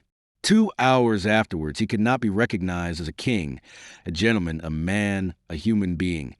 He might rather be called a madman, tearing the door with his nails, trying to tear up the flooring of his cell, and uttering such wild and fearful cries that the old Bastille seemed to tremble to its very foundations for having revolted against its master. As for the governor, the jailer did not even think of disturbing him. The turnkeys and the sentinels had reported the occurrence to him. But what was the good of it? Were not these madmen common enough in such a prison? And were not the walls still stronger? M. de Baisemeaux, thoroughly impressed with what Aramis had told him, and in perfect conformity with the king's order, hoped only that one thing might happen, namely, that the madman Marchiali might be mad enough to hang himself to the canopy of his bed, or to one of the bars of the window. In fact, the prison was anything but a profitable investment for M. Baisemeaux, and became more annoying than agreeable to him.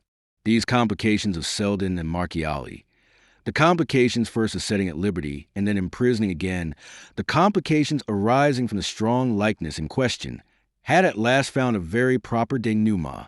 Baisemeaux even thought he had remarked that D'Herblay himself was not altogether dissatisfied with the result.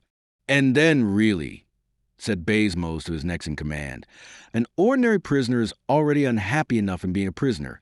He suffers quite enough, indeed, to induce one to hope, charitably enough, that his death may not be far distant. With still greater reason, accordingly, when the prisoner has gone mad and might bite and make a terrible disturbance in Bastille, why, in such a case, it is not simply an act of mere charity to wish him dead.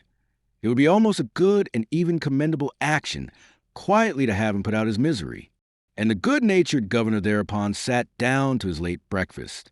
Chapter 19. The Shadow of M. Fouquet. D'Artagnan, still confused and oppressed by the conversation he had just had with the king, could not resist asking himself if he were really in possession of his senses, if he were really and truly at Vaux, if he, D'Artagnan, were really the captain of the Musketeers, and M. Fouquet the owner of the chateau in which Louis XIV was at that moment partaking of his hospitality.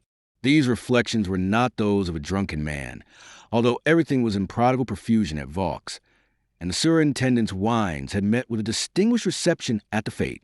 The Gascon, however, was a man of calm self-possession, and no sooner did he touch his bright steel blade than he knew how to adopt morally the cold, keen weapon as his guide of action. "Well," he said, as he quitted the royal apartment, "I seem now to be mixed up historically with the destinies of the king and of the minister. It will be written that M. D'Artagnan, a younger son of Gascon family, placed his hand on the shoulder of M. Nicolas Fouquet, the superintendent of the finances of France. My descendants, if I have any, will flatter themselves with the distinction which this arrest will confer, just as the members of the Delignes family have done with regard to the estates of the poor Maréchal d'Ancre. But the thing is, how best to execute the king's directions in a proper manner. Any man would know how to say to M. Fouquet, 'Your sword, monsieur.' But it is not every one who would be able to take care of M. Fouquet without others knowing anything about it. How am I to manage, then, so that M. Le superintendent pass from the height of favor to the direst disgrace, that Vaux be turned into a dungeon for him, that after having been steeped to his lips, as it were, in all the perfumes and incense of Azurus, he is transferred to the gallows of Haman, in other words, of Enguerrand de Marigny?" And at this reflection, D'Artagnan's brow became clouded with perplexity. The musketeer had certain scruples on the matter, it must be admitted. To deliver up to death, for not a doubt existed that Louis hated Fouquet mortally, the man who had just shown himself so delightful and charming a host in every way, was a real insult to one's conscience. "It almost seems," said D'Artagnan to himself, "that if I am not a poor, mean, miserable fellow, I should let him, Fouquet, know the opinion the king has about him. Yet, if I betray my master's secret, I shall be a false-hearted, treacherous knave, a traitor, too, a crime provided for and punishable by military laws. So much so, indeed, that 20 times, in former days when wars were rife, I have seen many a miserable fellow strung up to a tree for doing, in but a small degree, what my scruples counsel me to undertake upon a great scale now.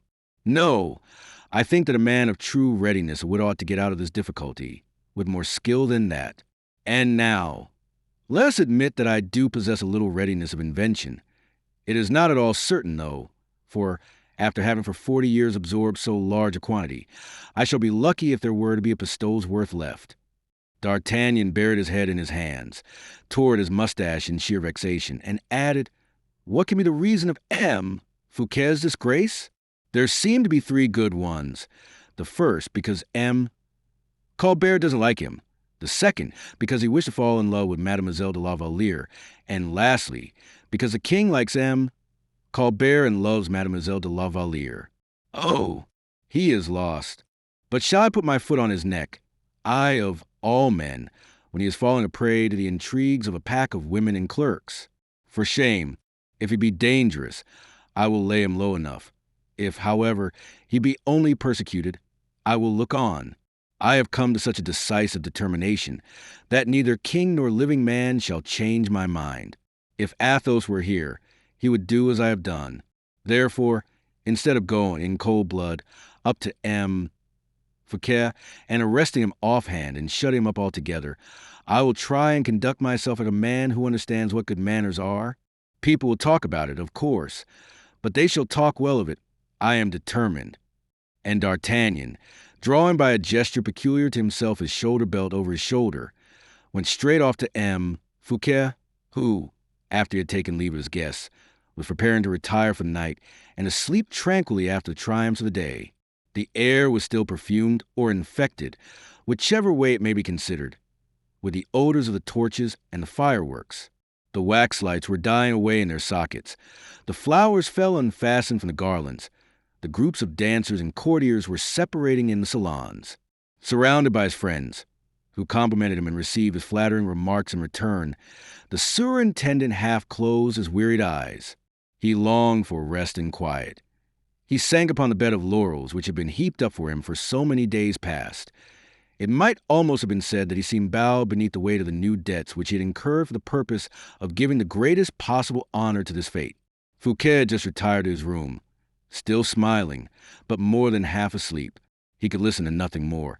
He could hardly keep his eyes open. His bed seemed to possess a fascinating and irresistible attraction for him. The god Morpheus, the presiding deity of the dome painted by Lebrun, had extended his influence over the adjoining rooms and showered down his most sleep-inducing poppies upon the master of the house. Fouquet, almost entirely alone, was being assisted by his valet de chambre to undress when M. D'Artagnan appeared at the entrance of the room. D'Artagnan had never been able to succeed in making himself common at the court, and notwithstanding he was seen everywhere and on all occasions, he never failed to produce an effect wherever and whenever he made his appearance. Such is a happy privilege of certain natures, which in that respect resemble either thunder or lightning. Everyone recognizes them, but their appearance never fails to arouse surprise and astonishment, and whenever they occur, the impression is always left at the last as the most conspicuous or most important. "What, M. D'Artagnan?" said Fouquet, who had already taken his right arm out of the sleeve of his doublet. "At your service," replied the Musketeer. "Come in, my dear M. D'Artagnan." "Thank you. Have you come to criticize the fate? You are ingenious enough in your criticisms, I know." "By no means. Are not your men looked after properly?" "In every way." "You are not comfortably lodged, perhaps?" "Nothing could be better." "In that case, I have to thank you for being so amiably disposed, and I must not fail to express my obligations to you for all your flattering kindness." These words were as much as to say, "My dear D'Artagnan, pray go to bed, since you have a bed to lie down on, and let me do the same." D'Artagnan did not seem to understand it. "Are you in bed already?" he said to the superintendent. "Yes. Have you anything to say to me?" "Nothing, monsieur. Nothing at all." "You sleep in this room, then?" "Yes, as you see." "You have given most charming fate to the king." "Do you think so?" "Oh, beautiful. Is the king pleased?" "Enchanted." "Did he desire you to say as much to me?" "He would not choose so unworthy a messenger, Monseigneur. You do not do yourself justice, Monsieur D'Artagnan." "Is that your bed there?" "Yes, but why do you ask? Are you not satisfied with your own?" "May I speak frankly to you?" "Most assuredly." Well, then I am not. Fouquet started, and then replied, Will you take my room, Monsieur d'Artagnan? What? Deprive you of it, Monseigneur? Never. What am I to do, then? Allow me to share yours with you. Fouquet looked at the musketeer fixedly. He said, You have just left the king? I have, Monseigneur. And the king wishes you to pass the night in my room? Monseigneur. Very well, Monsieur d'Artagnan. Very well. You are the master here. I assure you, Monseigneur, that I do not wish to abuse. Fouquet turned to his valet and said, Leave us. When the man had left, he said to D'Artagnan, You have something to say to me? I. A man of your superior intelligence cannot have come to talk with a man like myself, at such an hour as the present, without grave motives. Do not interrogate me. On the contrary, what do you want with me? Nothing more than the pleasure of your society. Come into the garden, then, said the superintendent suddenly, or into the park. No, replied the musketeer hastily. No. Why? The fresh air. Come, admit at once that you arrest me, said the superintendent to the captain. Never, said the latter. You intend to look after me, then? Yes, Monseigneur, I do, upon my honor. Upon your honor? Ah, that is quite another thing. So I am to be arrested in my own house. Do not say such a thing. On the contrary, I will proclaim it aloud. If you do so, I shall be compelled to request you to be silent. Very good. Violence towards me and in my own house, too. We do not seem to understand one another at all. Stay a moment. There is a chessboard there. We will have a game, if you have no objections. Monsieur d'Artagnan, I am in disgrace, then? Not at all, but I am prohibited, I suppose, from withdrawing from your sight. I do not understand a word you are saying, Monseigneur, and if you wish me to withdraw, tell me so. My dear Monsieur d'Artagnan, your mode of action is enough to drive me mad. I was almost sinking for want of sleep, but you have completely awakened me. I shall never forgive myself, I am sure, and if you wish to reconcile me with myself, why, go to sleep in your bed in my presence, and I shall be delighted. I am under surveillance, I see. I will leave the room if you say any such thing. You are beyond my comprehension. Good night, Monseigneur, said D'Artagnan, as he pretended to withdraw. Fouquet ran after him. I will not lie down, he said. Seriously, and since you refuse to treat me as a man, and since you finesse with me, I will try and set you at bay, as a hunter does a wild boar. Bah! Cried D'Artagnan, pretending to smile. I shall order my horses and set off for Paris, said Fouquet, sounding the captain of the Musketeers. If that be the case, Monseigneur, it is very difficult. You will arrest me, then? No, but I shall go along with you. That is quite sufficient, Monsieur d'Artagnan, returned Fouquet coldly. It was not for nothing you acquired your reputation as a man of intelligence and resource. But with me all this is quite superfluous. Let us come to the point. Do me a service. Why do you arrest me? What have I done? Oh, I know nothing about what you may have done, but I do not arrest you, this evening at least. This evening, said Fouquet, turning pale, but tomorrow? It is not tomorrow just yet, Monseigneur. Who can ever answer for tomorrow? Quick, quick, Captain. Let me speak to M. d'Herblay. Alas, that is quite impossible, Monseigneur. I have strict orders to see that you hold no communication with anyone. With M. d'Herblay, Captain, with your friend. Monseigneur, is M. d'Herblay the only person with whom you ought to be prevented holding any communication? Fouquet colored, and then assuming an air of resignation, he said, You are right, monsieur. You have taught me a lesson I ought not to have evoked. A fallen man cannot assert his right to anything, even from those whose fortunes he may have made. For a still stronger reason, he cannot claim anything from those to whom he may never have had the happiness of doing a service. Monseigneur, it is perfectly true, Monsieur d'Artagnan. You have always acted in the most admirable manner towards me, in such a manner, indeed, as most becomes a man who is destined to arrest me. You, at least, have never asked me anything. Monsieur, replied the Gascon, touched by his eloquent and noble tone of grief, will you, I ask it as a favor, pledge me your word as a man of honor that you will not leave this room? What is the use of it, dear Monsieur d'Artagnan? Since you keep watch and ward over me, do you suppose I should contend against the most valiant sword in the kingdom? It is not that at all, Monseigneur, but that I am going to look for M. d'Herblay and, consequently, to leave you alone. Fouquet uttered a cry of delight and surprise. To look for M. d'Herblay. To leave me alone, he exclaimed, clasping his hands together, which is M. d'Herblay's room. The blue room, is it not? Yes, my friend, yes. Your friend. Thank you for that word, Monseigneur. You conferred upon me today, at least, if you have never done so before. Ah, you have saved me. It will take a good 10 minutes to go from hence to the blue room, and to return, said D'Artagnan. Nearly so. And then to wake Aramis, who sleeps very soundly. When he is asleep, I put that down at another 5 minutes, making a total of 15 minutes absence. And now, Monseigneur, give me your word that you will not in any way attempt to make your escape, and that when I return I shall find you here again. I give it, monsieur, replied Fouquet, with an expression of the warmest and deepest gratitude. D'Artagnan disappeared. Fouquet looked at him as he quitted the room, waited with feverish impatience until the door was closed behind him, and as soon as it was shut, flew to his keys, opened 2 or 3 secret doors concealed in various articles of furniture in the room, looked vainly for certain papers, which doubtless he had left at St. Mandé, and which he seemed to regret not having found in them. Then hurriedly seizing hold of letters, contracts, papers, writings, he heaped them up into a pile, which he burnt in the extremest haste upon the marble hearth of the fireplace, not even taking time to draw from the interior of it the vases and pots of flowers with which it was filled.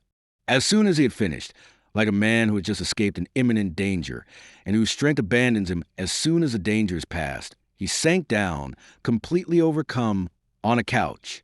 When D'Artagnan returned, he found Fouquet in the same position. The worthy Musketeer had not the slightest doubt that Fouquet, having given his word, would not even think of failing to keep it, but he had thought it most likely that Fouquet would turn his D'Artagnan's absence to the best advantage in getting rid of all the papers, memorandums, and contracts which might possibly render his position, which was even now serious enough, more dangerous than ever. And so, lifting up his head like a dog who has regained the scent, he perceived an odor resembling smoke he relied on finding in the atmosphere, and having found it, made a movement of his head in token of satisfaction. As D'Artagnan entered, Fouquet, on his side, raised his head, and not one of D'Artagnan's movements escaped him.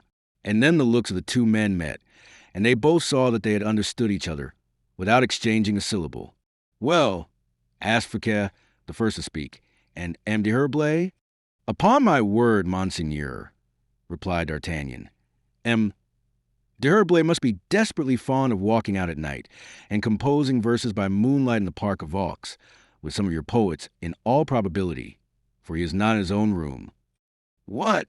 Not in his own room?" cried Fouquet, whose last hope thus escaped him. For unless he could ascertain in what way the Bishop of N could assist him, he perfectly well knew that he could expect assistance from no other quarter. "Or indeed," continued D'Artagnan, "if he is in his own room, he has very good reasons for not answering. But surely you did not call him in such a manner that he could have heard you? You can hardly suppose, Monseigneur, that having already exceeded my orders, which forbade me leaving you a single moment, you can hardly suppose, I say, that I should have been mad enough to rouse the whole house, and allow myself to be seen in the corridor of the Bishop of Vannes, in order that M. Colbert might state with positive certainty that I gave you time to burn your papers." "My papers? Of course. At least that is what I should have done in your place. When anyone opens a door for me, I always avail myself of it." "Yes, yes, and I thank you, for I have availed myself of it. And you have done perfectly right. Every man has his own peculiar secrets, with which others have nothing to do. But let us return to Aramis, Monseigneur. Well, then, I tell you, you could not have called loud enough, or Aramis would have heard you. However softly anyone may call Aramis, Monseigneur, Aramis always hears when he has an interest in hearing.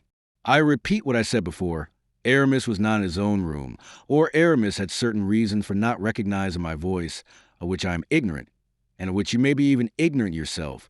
Notwithstanding your liege man is his greatness the Lord Bishop of Un.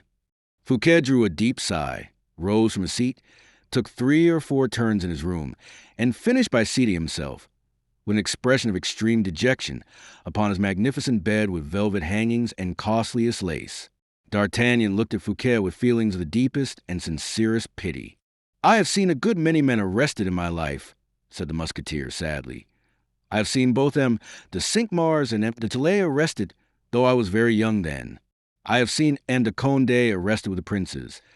I have seen de Retz arrested. I have seen Broussel arrested. Stay a moment, monseigneur. It is disagreeable to have to say, but the very one of all those whom you most resemble at this moment was that poor fellow Broussel. You were very near doing as he did, putting your dinner napkin in your portfolio, and wiping your mouth with your papers. Mordioux, Monseigneur Fouquet, a man like you ought not to be dejected in this manner. Suppose your friend saw you." "Monsieur d'Artagnan," returned the superintendent, with a smile full of gentleness, "you do not understand me. It is precisely because my friends are not looking on that I am as you see me now. I do not live, exist even, isolated from others. I am nothing when left to myself. Understand that throughout my whole life, I have passed every moment of my time in making friends, whom I hope to render my stay and support. In times of prosperity, all these cheerful, happy voices, rendered so through and by my means, form in my honor a concert of praise and kindly actions. In the least disfavor, these humbler voices accompanied in harmonious accents the murmur of my own heart. Isolation I have never yet known. Poverty, a phantom I have sometimes beheld, clad in rags, awaiting me at the end of my journey through life. Poverty has been the specter with which many of my own friends have trifled for years past, which they poetize and caress, and which has attracted me towards them. Poverty, I accept it, acknowledge it, receive it as a disinherited sister, for poverty is neither solitude nor exile nor imprisonment. Is it likely I shall ever be poor, with such friends of Polisson as La Fontaine, as Molière, with such a mistress as... Oh, if you knew how utterly lonely and desolate I feel at this moment, and how you, who separate me from all I love, seem to resemble the image of solitude, of annihilation, death itself. But I have already told you, Monsieur Fouquet, replied D'Artagnan, moved to the depths of his soul, that you are woefully exaggerating. The king likes you. No, no, said Fouquet, shaking his head. M. Colbert hates you. M. Colbert, what does that matter to me? He will ruin you.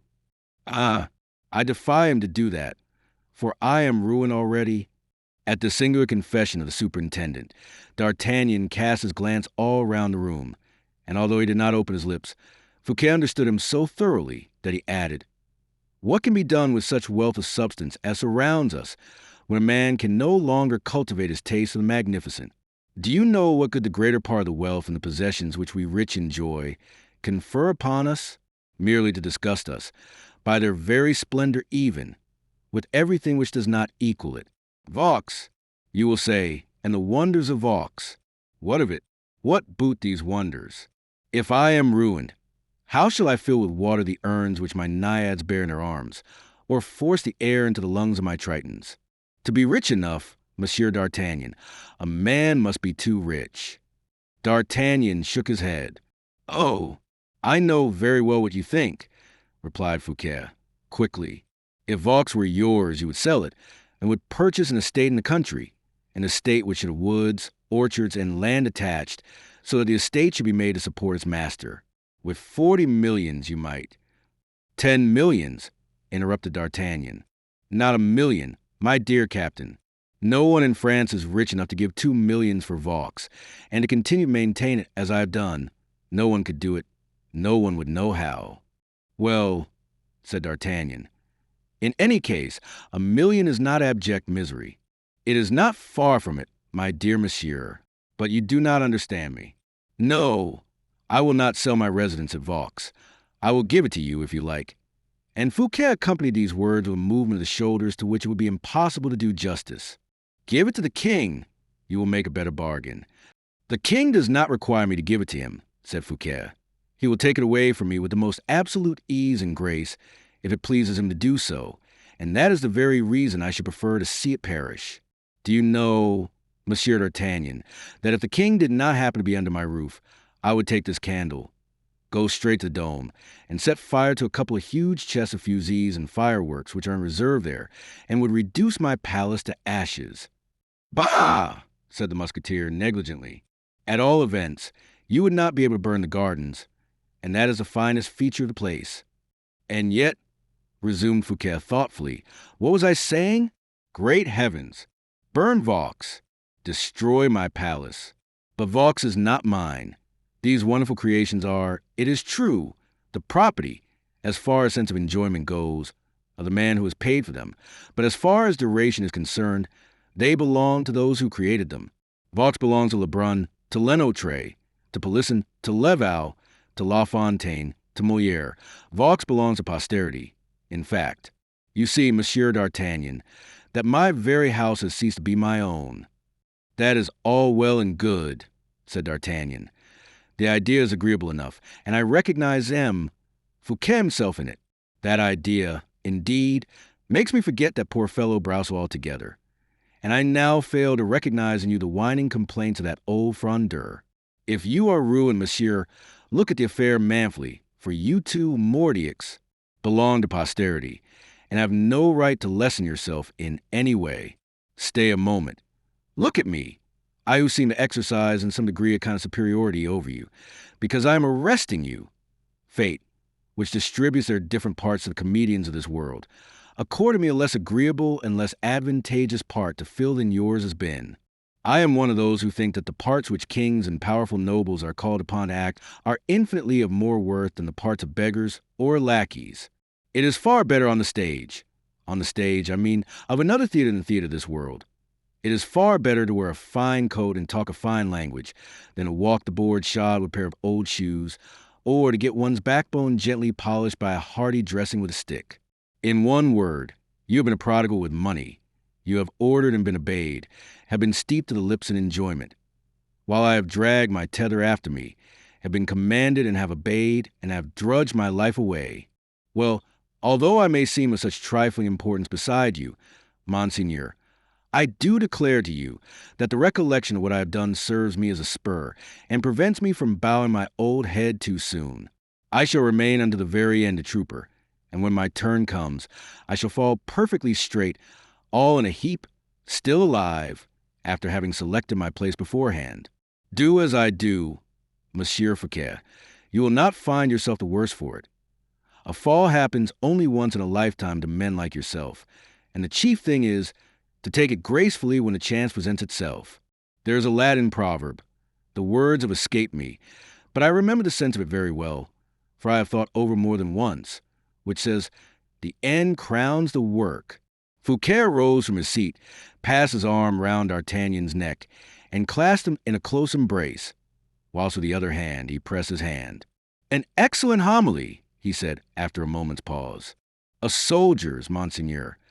You have a regard for me in telling me all that. Perhaps." Fouquet resumed his pensive attitude once more, and then a moment after he said, "Where can D'Herblay be? I dare not ask you to send for him. You would not ask me, because I would not do it, Monsieur Fouquet.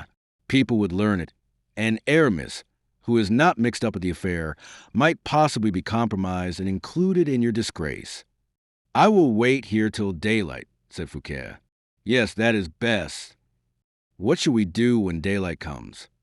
"I know nothing at all about it, Monseigneur. Monsieur d'Artagnan, will you do me a favor?" "Most willingly." "You guard me. I remain. You are acting in the full discharge of your duty, I suppose?" "Certainly." "Very good, then.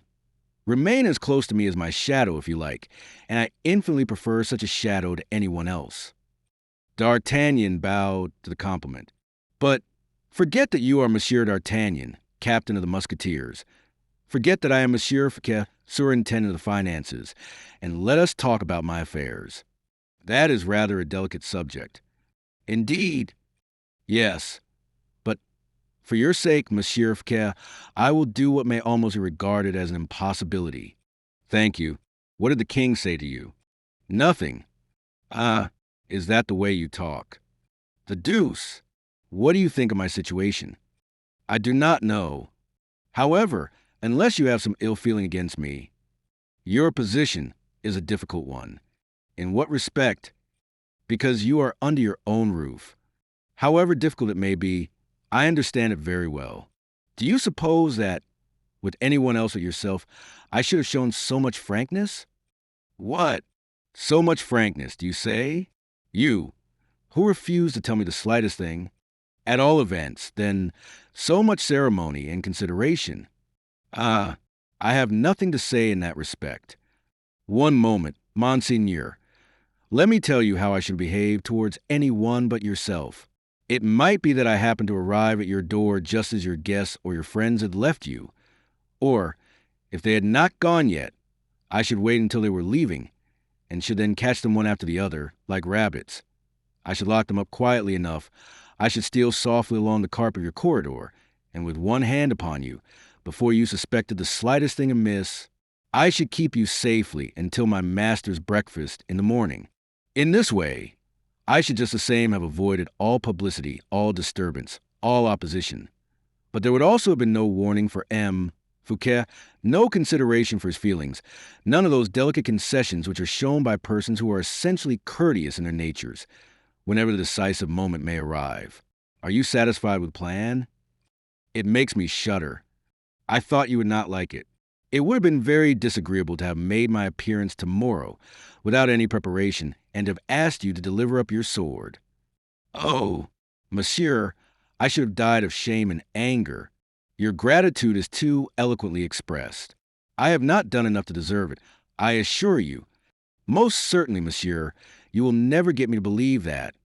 Well, then, Monseigneur, if you are satisfied with what I have done, and have somewhat recovered from the shock which I prepared you for as much as I possibly could, let us allow the few hours that remain to pass away undisturbed. You are harassed and should arrange your thoughts. I beg you, therefore, go to sleep, or pretend to go to sleep, either on your bed or in your bed. I will sleep in this armchair, and when I fall asleep, my rest is so sound that a cannon would not wake me. Fouquet smiled. I expect, however, continued the Musketeer, the case of a door being opened, whether a secret door or any other, or the case of anyone going out of or coming into the room. For anything like that, my ear is as quick and sensitive as the ear of a mouse. Creaking noises make me start. It arises, I suppose, from a natural antipathy to anything of the kind. Move about as much as you like. Walk up and down in any part of the room. Write, efface, destroy, burn. Nothing like that will prevent me from going to sleep or even prevent me from snoring. But do not touch either the key or the handle of the door, for I should start up in a moment, and that would shake my nerves and make me ill. Monsieur d'Artagnan, said Fouquet, you are certainly the most witty and the most courteous man I ever met with, and you will leave me only one regret, that of having made your acquaintance so late.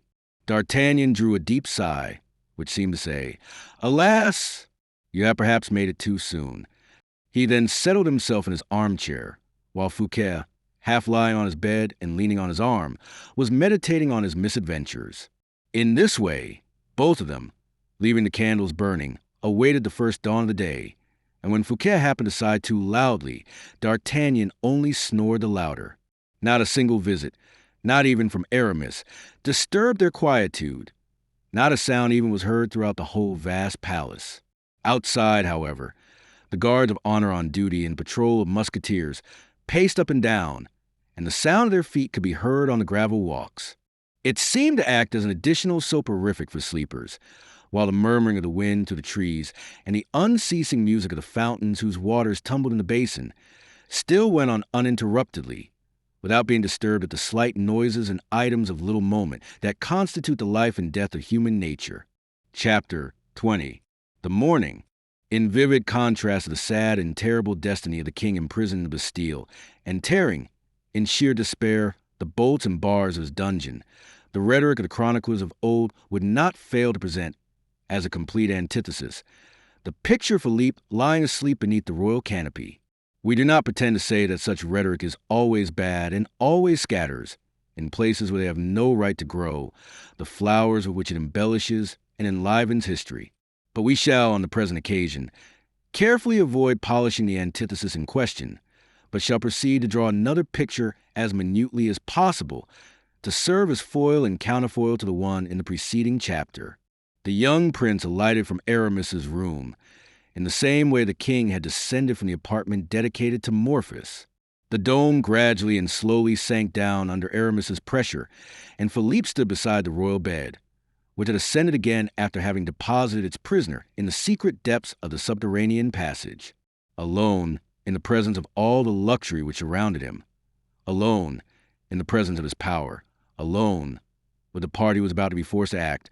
Philippe for the first time felt his heart and mind and soul expand beneath the influence of 1,000 mutable emotions, which are the vital throbs of a king's heart. He could not help changing color when he looked upon the empty bed, still tumbled by his brother's body. This mute accomplice had returned, after having completed the work it had been destined to perform. It returned with the traces of crime. It spoke to the guilty author of that crime, with a frank and unreserved language which an accomplice never fears to use in the company of his companion in guilt, for it spoke the truth. Philippe bent over the bed and perceived a pocket handkerchief lying on it, which was still damp from the cold sweat which had poured from Louis XIV. Face. This sweat-bestained handkerchief terrified Philippe, as the gore of Abel frightened Cain. "I am face to face with my destiny," said Philippe, his eyes on fire and his face a livid white. "Is it likely to be more terrifying than my captivity has been sad and gloomy? Though I am compelled to follow out, at every moment, the sovereign power and authority I have usurped, shall I cease to listen to the scruples of my heart? Yes, the king has lain on this bed. It is indeed his head that has left its impression on this pillow, his bitter tears that have stained this handkerchief. And yet I hesitate to throw myself on the bed or to press in my hand the handkerchief which is embroidered with my brother's arms. Away with such weakness. Let me imitate M.D. Herblay, who asserts that a man's action should be always 1 degree above his thoughts.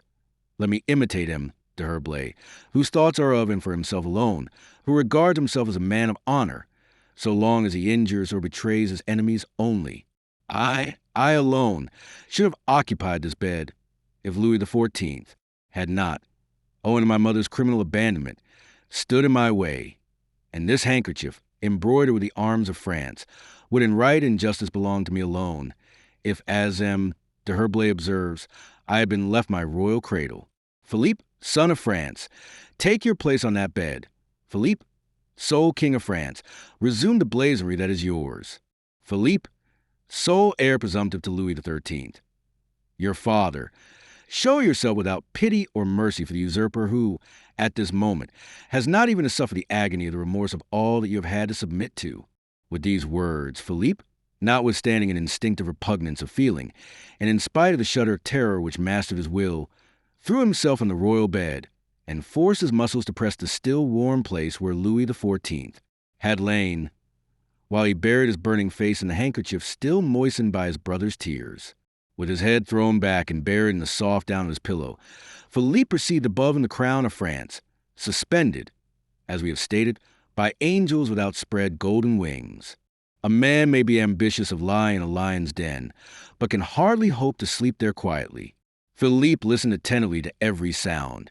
His heart panted and throbbed at the very suspicion of approaching terror and misfortune, but confident in his own strength, which was confirmed by the force of an overpoweringly resolute determination, he waited until some decisive circumstance should permit him to judge for himself. He hoped that imminent danger might be revealed to him, like those phosphoric lights of the tempest, which show the sailors the altitude of the waves against which they have to struggle. But nothing approached. Silence, that mortal enemy of restless hearts and of ambitious minds, shrouded in the thickness of its gloom during the remainder of the night the future King of France, who lay there sheltered beneath his stolen crown. Towards the morning a shadow, rather than a body, glided into the royal chamber. Philippe expected his approach, and neither expressed nor exhibited any surprise. "Well, M. Herblay?" "Well, sire, all is accomplished." "How?" "Exactly as we expected." "Did he resist?" "Terribly. Tears and entreaties." And then a perfect stupor. But at last, oh, at last, a complete victory and absolute silence. Did the governor of the Bastille suspect anything? Nothing. The resemblance, however, was the cause of success. But the prisoner cannot fail to explain himself. Think well of that. I have myself been able to do as much as that on former occasion. I have already provided for every chance. In a few days, sooner if necessary, we will take the captive out of his prison, and will send him out of the country, to a place of exile so remote. People can return from their exile, Monsieur d'Herblay, to a place of exile so distant. I was going to say that human strength and the duration of human life would not be enough for his return. Once more a cold look of intelligence passed between Aramis and the young king. And M. du Vallon? Asked Philippe in order to change the conversation. He will be presented to you today, and confidentially will congratulate you on the danger which that conspirator has made you run. What is to be done with him? With M. du Vallon? Yes. Confer a dukedom on him, I suppose. A dukedom, replied Aramis, smiling in a significant manner. Why do you laugh, Monsieur d'Herblay? I laugh at the extreme caution of your idea. Cautious, why so? Your Majesty is doubtless afraid that poor Porthos may possibly become a troublesome witness, and you wish to get rid of him. What, in making him a duke? Certainly. You would assuredly kill him, for he would die from joy, and the secret would die with him. Good heavens! Yes, said Aramis, phlegmatically. I should lose a very good friend. At this moment, and in the middle of this idle conversation, under the light tone in which the two conspirators concealed their joy and pride at their mutual success, Aramis heard something which made him prick up his ears. What is that? Said Philippe. The dawn, sire. Well, before you retired to bed last night, you probably decided to do something this morning at break of day.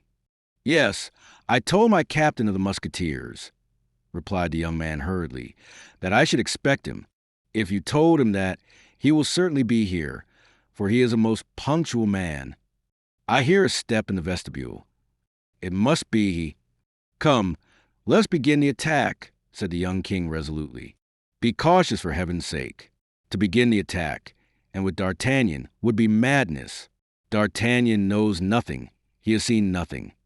He is 100 miles from suspecting our mystery in the slightest degree, but if he comes into this room the first this morning, he will be sure to detect something of what has taken place, and which you imagine it is business to occupy himself about. Before we allow D'Artagnan to penetrate into this room, we must air the room thoroughly, or introduce so many people into it that the keenest scent in the whole kingdom may be deceived by the traces of 20 different persons. But how can I send him away, since I have given him a rendezvous? Observed the prince, impatient to measure swords with so redoubtable an antagonist. I will take care of that, replied the bishop. And in order to begin, I am going to strike a blow which will completely stupefy our man. He, too, is striking a blow, for I hear him at the door, added the prince hurriedly, and, in fact, a knock at the door was heard at that moment. Aramis was not mistaken, for it was indeed D'Artagnan who adopted that mode of announcing himself. We have seen how he passed the night in philosophizing with M.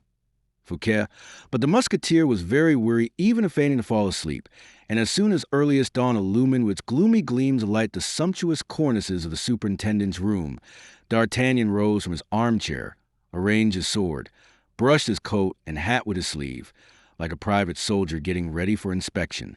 Are you going out? Said Fouquet. Yes, monseigneur. And you? I shall remain. You pledge your word? Certainly. Very good. Besides, my only reason for going out is to try and get that reply. You know what I mean? That sentence, you mean. Stay, I have something of the old Roman in me. This morning, when I got up, I remarked that my sword had got caught in one of the aiguillettes, and that my shoulder belt had slipped quite off. That is an infallible sign. Of prosperity? Yes, be sure of it. For every time that confounded belt of mine stuck fast in my back, it always signified a punishment from M. de Treville or a refusal of money by M. de Mazarin. Every time my sword hung fast in my shoulder belt, it always predicted some disagreeable commission or another for me to execute, and I have had showers of them all my life through. Every time, too, my sword danced about in its sheath. A duel, fortunate in its result, was sure to follow. Whenever it dangled about the calves of my legs, it signified a slight wound. Every time it fell completely out of the scabbard, I was booked and made up my mind that I should have to remain on the field of battle, with 2 or 3 months under surgical bandages into the bargain. "I did not know your sword kept you so well informed," said Fouquet with a faint smile, which showed how he was struggling against his own weakness. "Is your sword bewitched, or under the influence of some imperial charm? Why, you must know that my sword may almost be regarded as part of my own body. I have heard that certain men seem to have warnings given them by feeling something the matter with their legs, or a throbbing of their temples. With me, it is my sword that warns me. Well, it told me of nothing this morning. But stay a moment. Look here. It has just fallen of its own accord into the last hole of the belt. Do you know what that is a warning of?" "No." "Well, that tells me of an arrest that will have to be made this very day." "Well," said the superintendent, more astonished than annoyed by this frankness, "if there is nothing disagreeable predicted to you by your sword, I am to conclude that it is not disagreeable for you to arrest me." "You arrest you?" "Of course. The warning does not concern you, since you have been arrested ever since yesterday. It is not you I shall have to arrest. Be assured of that. That is the reason why I am delighted, and also the reason why I said that my day will be a happy one." And with these words, pronounced with the most affectionate graciousness of manner, the captain took leave of Fouquet in order to wait upon the king. He was on the point of leaving the room, when Fouquet said to him, "One last mark of kindness." "What is it, monseigneur?" "M. d'Herblay, let me see Monsieur d'Herblay. I am going to try and get him to come to you." D'Artagnan did not think himself so good a prophet. It was written that the day would pass away and realize all the predictions that had been made in the morning. He had accordingly knocked, as we have seen, at the king's door. The door opened. The captain thought that it was the king who had just opened it himself, and this supposition was not altogether inadmissible, considering the state of agitation in which he had left Louis XIV the previous evening. But instead of his royal master, whom he was on the point of saluting with the greatest respect, he perceived the long, calm features of Aramis. So extreme was his surprise that he could hardly refrain from uttering a loud exclamation. "Aramis," he said. "Good morning, dear D'Artagnan," replied the prelate coldly. "You here," stammered out the musketeer. "His Majesty desires you to report that he is still sleeping, after having been greatly fatigued during the whole night." "Ah," said D'Artagnan, who could not understand how the Bishop of Vannes, who had been so indifferent a favorite the previous evening, had become in half a dozen hours the most magnificent mushroom of fortune that had ever sprung up in a sovereign's bedroom. In fact, to transmit the orders of king even to mere threshold of that monarch's room, to serve as an intermediary of Louis XIV, so as to be able to give a single order in his name at a couple paces from him, he must have become more than Richelieu had ever been to Louis XIII. D'Artagnan's expressive eye, half-open lips, his curling mustache, said as much indeed in the plainest language to the chief favorite, who remained calm and perfectly unmoved. "Moreover," continued the bishop, "you will be good enough, Monsieur le Capitaine de Musketeers, to allow those only to pass into King's room this morning who have special permission. His Majesty does not wish to be disturbed just yet." "But," objected D'Artagnan, almost on the point of refusing to obey this order, and particularly of giving unrestrained passage to the suspicions which the king's silence had aroused. "But, Monsieur l'Évêque, His Majesty gave me a rendezvous for this morning." Later," said the king's voice from the bottom of the alcove, a voice which made a cold shudder pass through the musketeer's veins. He bowed, amazed, confused, and stupefied by the smile with which Aramis seemed to overwhelm him as soon as these words had been pronounced.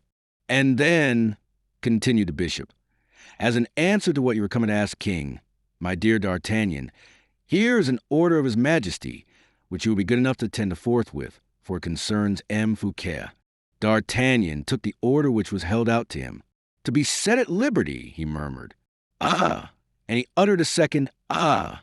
still more full of intelligence than the former, for this order explained Aramis's presence with the king, and that Aramis, in order to have obtained Fouquet's pardon, must have made considerable progress in the royal favor, and that this favor explained in its tenor the hardly conceivable assurance with which M. d'Herblay issued the order in the king's name. For D'Artagnan, it was quite sufficient to have understood something of the matter in hand to order to understand the rest. He bowed and withdrew a couple of paces, as though he were about to leave. "I am going with you," said the bishop. "Where to?" "To M. Fouquet. I wish to be a witness of his delight." "Ah, Aramis, how you puzzle me just now," said D'Artagnan again. "But you understand now, I suppose?" "Of course I understand," he said aloud, but added in a low tone to himself, almost hissing the words between his teeth. "No, no, I do not understand yet, but it is all the same, for here is an order for it." And then he added, "I will lead the way, Monseigneur," and he conducted Aramis to Fouquet's apartments. Chapter 21. The King's Friend. Fouquet was waiting with anxiety.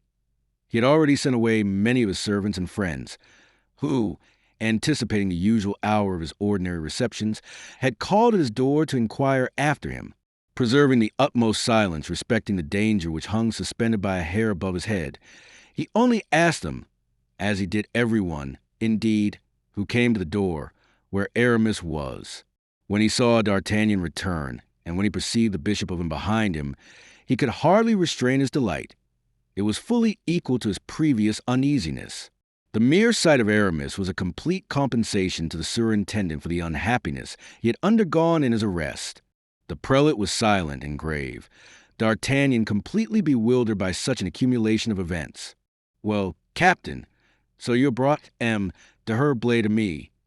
And something better still, Monseigneur." "What is that?" "Liberty. I am free." "Yes, by the king's order." Fouquet resumed his usual serenity, that he might interrogate Aramis with a look. "Oh, yes, you can thank M. l'Évêque de Vannes," pursued D'Artagnan, "for it is indeed to him that you owe the change that has taken place in the king." "Oh," said Fouquet, more humiliated at the service than grateful at its success. "But you," continued D'Artagnan, addressing Aramis, "you, who have become M. Fouquet's protector and patron, can you not do something for me?" "Anything in the wide world you like, my friend," replied the bishop in his calmest tones. "One thing only, then, and I shall be perfectly satisfied. How on earth did you manage to become the favor of the king, you who have never spoken to him more than twice in your life?" "From a friend such as you are," said Aramis, "I cannot conceal anything." "Ah, very good. Tell me, then." "Very well. You think that I have seen the king only twice, whilst the fact is I have seen him more than 100 times. Only we have kept it very secret. That is all." And without trying to remove the color which at this revelation made D'Artagnan's face flush scarlet, Aramis turned towards M. Fouquet, who was as much surprised as a musketeer. "Monseigneur," he resumed, "the king desires me to inform you that he is more than ever your friend, and that your beautiful fate, so generously offered by you on his behalf, has touched him to the very heart." And thereupon he saluted M. Fouquet with so much reverence of manner that the latter, incapable of understanding a man whose diplomacy was of so prodigious a character, remained incapable of uttering a single syllable, and equally incapable of thought or movement. D'Artagnan fancied he perceived that these two men had something to say to each other, and he was about to yield to that feeling of instinctive politeness which in such a case hurries a man towards a door, when he feels his presence is an inconvenience for others. But his eager curiosity, spurred on by so many mysteries, counseled him to remain. Aramis thereupon turned towards him and said in a quiet tone, "You will not forget, my friend, the king's order respecting those whom he intends to receive this morning on rising." These words were clear enough, and the musketeer understood them. He therefore bowed to Fouquet, and then to Aramis, to the latter with a slight admixture of ironical respect, and disappeared. No sooner had he left than Fouquet, whose impatience had hardly been able to wait for that moment, darted toward the door to close it. And then returning to the bishop, he said, "My dear d'Herblay, I think it now high time you should explain all that has passed, for, in plain and honest truth, I do not understand anything." "We will explain all that to you," said Aramis, sitting down and making Fouquet sit down also. "Where shall I begin?" "With this first of all. Why does the king set me at liberty?" You ought rather to ask me what his reason was for having you arrested. Since my arrest, I have had time to think over it, and my idea is that it arises out of some slight feeling of jealousy. My fate put M. Colbert out of temper, and M. Colbert discovered some cause of complaint against me. Belle-Isle, for instance. No, there is no question at all just now of Belle-Isle. What is it then? Do you remember those receipts for 13 millions which M. de Mazarin contrived to steal from you? Yes, of course. Well, you are pronounced a public robber.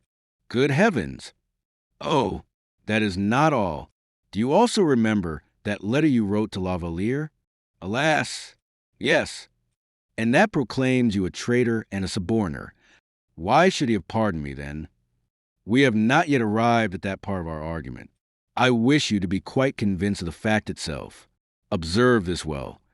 The king knows you to be guilty of an appropriation of public funds. Oh, of course I know that you have done nothing of the kind.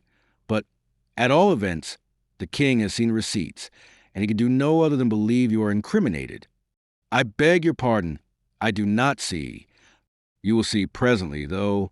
The king, moreover, having read your love letter to La Valliere, and he offers you their maid-her, cannot retain any doubt of your intentions with regard to that young lady. You will admit that, I suppose? Certainly. Pray conclude. In the fewest words, the king, we may henceforth assume, is your powerful, implacable, and eternal enemy. Agreed.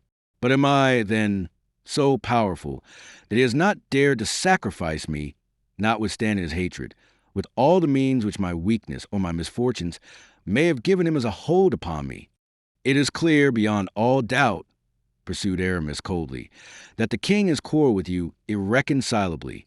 But, since he has absolved me, do you believe it likely? Asked the bishop with a searching look.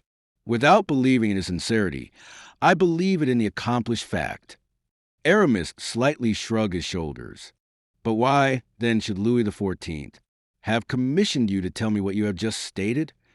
The king charged me with no message for you. With nothing, said the superintendent, stupefied. But that order... Oh, yes, you are quite right. There's an order, certainly. And these words were pronounced by Aramis in so strange a tone that Fouquet could not resist starting. You are concealing something from me, I see. What is it? Aramis softly rubbed his white fingers over his chin, but said nothing. Does the king exile me? Do not act as if you were playing the game children play it when they have to try and guess where a thing has been hidden, and are informed by a bell being rung, when they are approaching near to it or going away from it. Speak, then. Guess. You alarm me. Bah! That is because you have not guessed, then. What did the king say to you? In the name of our friendship, do not deceive me. The king has not said one word to me. You are killing me with impatience, D'Herblay. Am I still superintendent? As long as you like. But what extraordinary empire have you so suddenly acquired over His Majesty's mind? Ah, that's the point. He does your bidding? I believe so. It is hardly credible. So anyone would say, D'Herblay, by our alliance, by our friendship, by everything you hold dearest in the world, speak openly, I implore you. By what means have you succeeded in overcoming Louis XIV? As prejudices, for he did not like you, I am certain. The king will like me now, said Aramis, laying stress upon the last word. You have something particular, then, between you? Yes. A secret, perhaps? A secret? A secret of such a nature as to change His Majesty's interests? You are, indeed, a man of superior intelligence, Monseigneur, and have made a particularly accurate guess. I have, in fact, discovered a secret of a nature to change the interests of the King of France. Ah, said Fouquet, with the reserve of a man who does not wish to ask any more questions. And you shall judge of it yourself, pursued Aramis, and you shall tell me if I am mistaken with regard to the importance of this secret. I am listening, since you are good enough to unbosom yourself to me. Only do not forget that I have asked you about nothing which it may be indiscreet in you to communicate. Aramis seemed for a moment as if he were collecting himself. Do not speak, said Fouquet. There is still time enough. Do you remember, said the bishop, casting down his eyes, the birth of Louis XIV, as if it were yesterday? Have you ever heard anything particular respecting his birth? Nothing, except that the king was not really the son of Louis XIII. That does not matter to us or the kingdom either. He is the son of his father, says the French law, whose father is recognized by law. True, but it is a grave matter when the quality of races is called into question. A merely secondary question, after all, so that, in fact, you have never learned or heard anything in particular? Nothing. That is where my secret begins. The queen, you must know, instead of being delivered a son, was delivered of twins. Fouquet looked up suddenly as he replied, and the second is dead. You will see. These twins seemed likely to be regarded as the pride of their mother and the hope of France, but the weak nature of the king, his superstitious feelings, made him apprehend a series of conflicts between two children whose rights were equal. So he put out a way. He suppressed one of the twins. Suppressed, you say? Have patience. Both the children grew up, the one on the throne, whose minister you are, the other, who is my friend, in gloom and isolation. Good heavens! What are you saying, Monsieur d'Herblay? And what is this poor prince doing? Ask me, rather, what has he done? Yes. He was brought up in the country, and then thrown into a fortress which goes by the name of the Bastille. Is it possible? Cried the superintendent, clasping his hands. The one was the most fortunate of men, the other the most unhappy and miserable of all living beings. Does his mother not know this? Anne of Austria knows it all. And the king knows absolutely nothing. So much the better, said Fouquet. This remark seemed to make a great impression on Aramis. He looked at Fouquet with the most anxious expression of countenance. I beg your pardon, I interrupted you, said Fouquet. I was saying, resumed Aramis, that this poor prince was the unhappiest of human beings when heaven, whose thoughts are over all his creatures, undertook to come to his assistance. Oh, in what way? Tell me. You will see. The reigning king. I say the reigning king. You can guess very well why. No. Why? Because both of them, being legitimate princes, ought to have been kings. Is not that your opinion? It is, certainly. Unreservedly. Most unreservedly. Twins are one person in two bodies. I am pleased that a legist of your learning and authority should pronounce such an opinion. It is agreed, then, that each of them possessed equal rights, is it not? Incontestably. But, gracious heavens, what extraordinary circumstance. We are not at the end of it, yet the patience. Oh, I shall find patience enough. Heaven wished to raise up for that oppressed child an avenger, or a supporter, or vindicator, if you prefer it. It happened that the reigning king, the usurper, you are quite of my opinion, I believe, that it is an act of usurpation quietly to enjoy and selfishly to assume the right over an inheritance to which a man has only half a right. Yes, usurpation is the word. In that case, I continue, it was heaven's will that the usurper should possess, in the person of his first minister, a man of great talent, of large and generous nature. Well, said Fouquet, I understand you. You have relied upon me to repair the wrong which has been done to this unhappy brother of Louis XIV. You have thought well. I will help you. I thank you, D'Herblay, I thank you. Oh, no, it is not that at all. You have not allowed me to finish, said Aramis, perfectly unmoved. I will not say another word, then. Fouquet, I was observing, the minister of the reigning sovereign, was suddenly taken into greatest aversion, and menaced with the ruin of his fortune, loss of liberty, loss of life even, by intrigue and personal hatred, to which the king gave too readily an attentive ear. But heaven permits, still, however, out of consideration for the unhappy prince who had been sacrificed, that Fouquet should in his turn have a devoted friend who knew the state secret, and felt that he possessed strength and courage enough to divulge the secret, after having had the strength to carry it locked up in his own heart for 20 years. Go no farther, said Fouquet, full of generous feelings. I understand you and can guess everything now. You went to see the king when the intelligence of my arrest reached you. You implored him. He refused to listen to you. Then you threatened him with that secret, threatened to reveal it, And Louis XIV, alarmed at the risk of his betrayal, granted to the terror of your indiscretion what he refused to your generous intercession. I understand. You have the king in your power.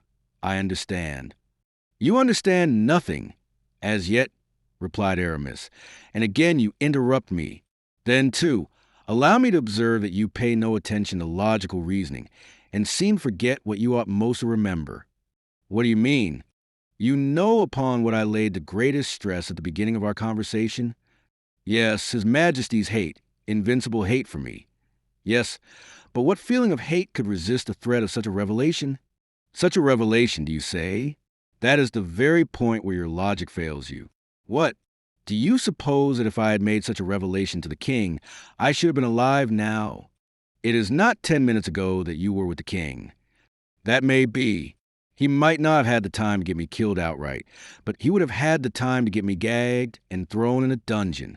Come, show a little consistency in your reasoning, And by the mere use of this word, which was so thoroughly his old musketeer's expression, forgotten by one who never seemed to forget anything, Fouquet could not but understand to what a pitch of exaltation the calm, impenetrable Bishop of Vannes had wrought himself. He shuddered, and then, replied the latter, after having mastered his feelings, should I be the man I really am, should I be the true friend you believe me, if I were to expose you, whom the king already hates so bitterly, to a feeling more than ever to be dreaded in that young man? To have robbed him is nothing. To have addressed a woman he loves is not much, but to hold in your keeping both his crown and his honor, why, he would pluck out your heart with his own hands. You have not allowed him to penetrate your secret, then?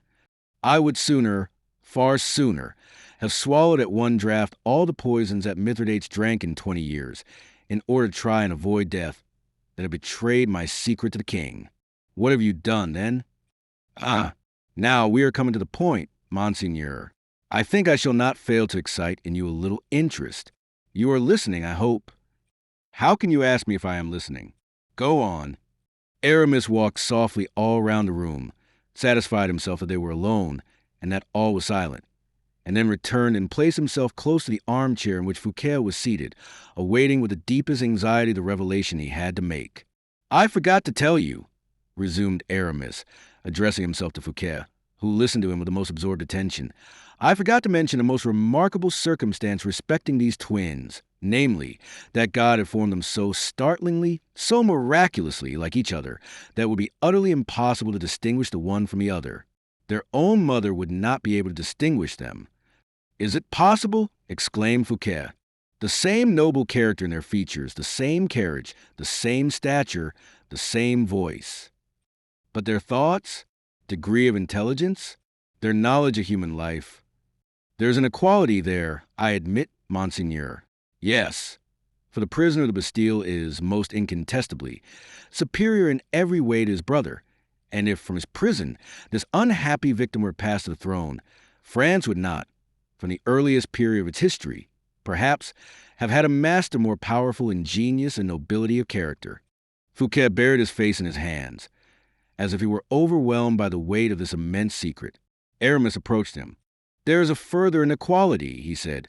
Continue his work of temptation. An inequality which concerns yourself, Monseigneur, between the twins, both sons of Louis XIII.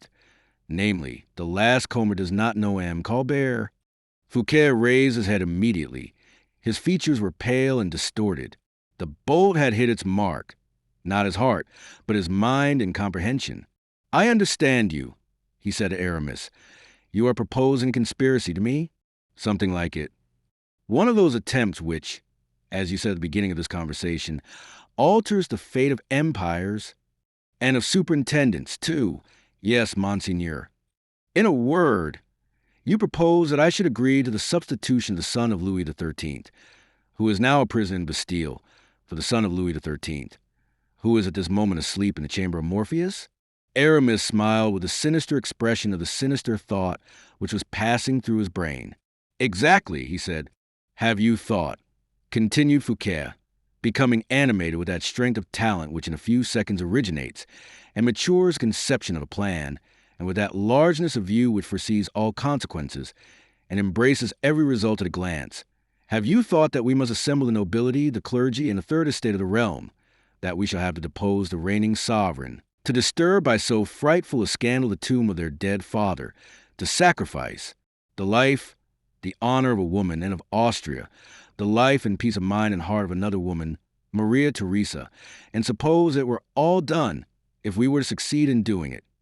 I do not understand you, continued Aramis, coldly. There is not a single syllable of sense in all you have just said. What? Said the superintendent, surprised. A man like you refused to view the practical bearing of the case. Do you confine yourself to the childish delight of a political illusion and neglect the chances of its being carried into execution? In other words, the reality itself, is it possible? My friend, said Aramis, emphasizing the word with a kind of disdainful familiarity, what does heaven do in order to substitute one king for another? Heaven, exclaimed Fouquet. Heaven gives directions to its agent, who seizes upon the doomed victim, hurries him away, and seats the triumphant rival on the empty throne. But you forget that this agent is called death. Oh, Monsieur d'Herblay, in heaven's name, tell me if you have had the idea. There is no question of that, Monseigneur. You are going beyond the object in view. Who spoke of Louis XIV? Esteth? Who spoke of adopting the example which heaven sets in following out the strict execution of its decrees? No, I wish you to understand that heaven effects its purposes without confusion or disturbance, without exciting comment or remark, without difficulty or exertion, and that men inspired by heaven succeed like heaven itself in all their undertakings, in all they attempt, in all they do. What do you mean? I mean, my friend, returned Aramis, with the same intonation on the word friend that he had applied to the first time. I mean that if there's been any confusion, scandal, and even effort in the substitution of the prisoner for the king, I defy you to prove it. What? Cried Fouquet, whiter than the handkerchief with which he wiped his temples. What do you say?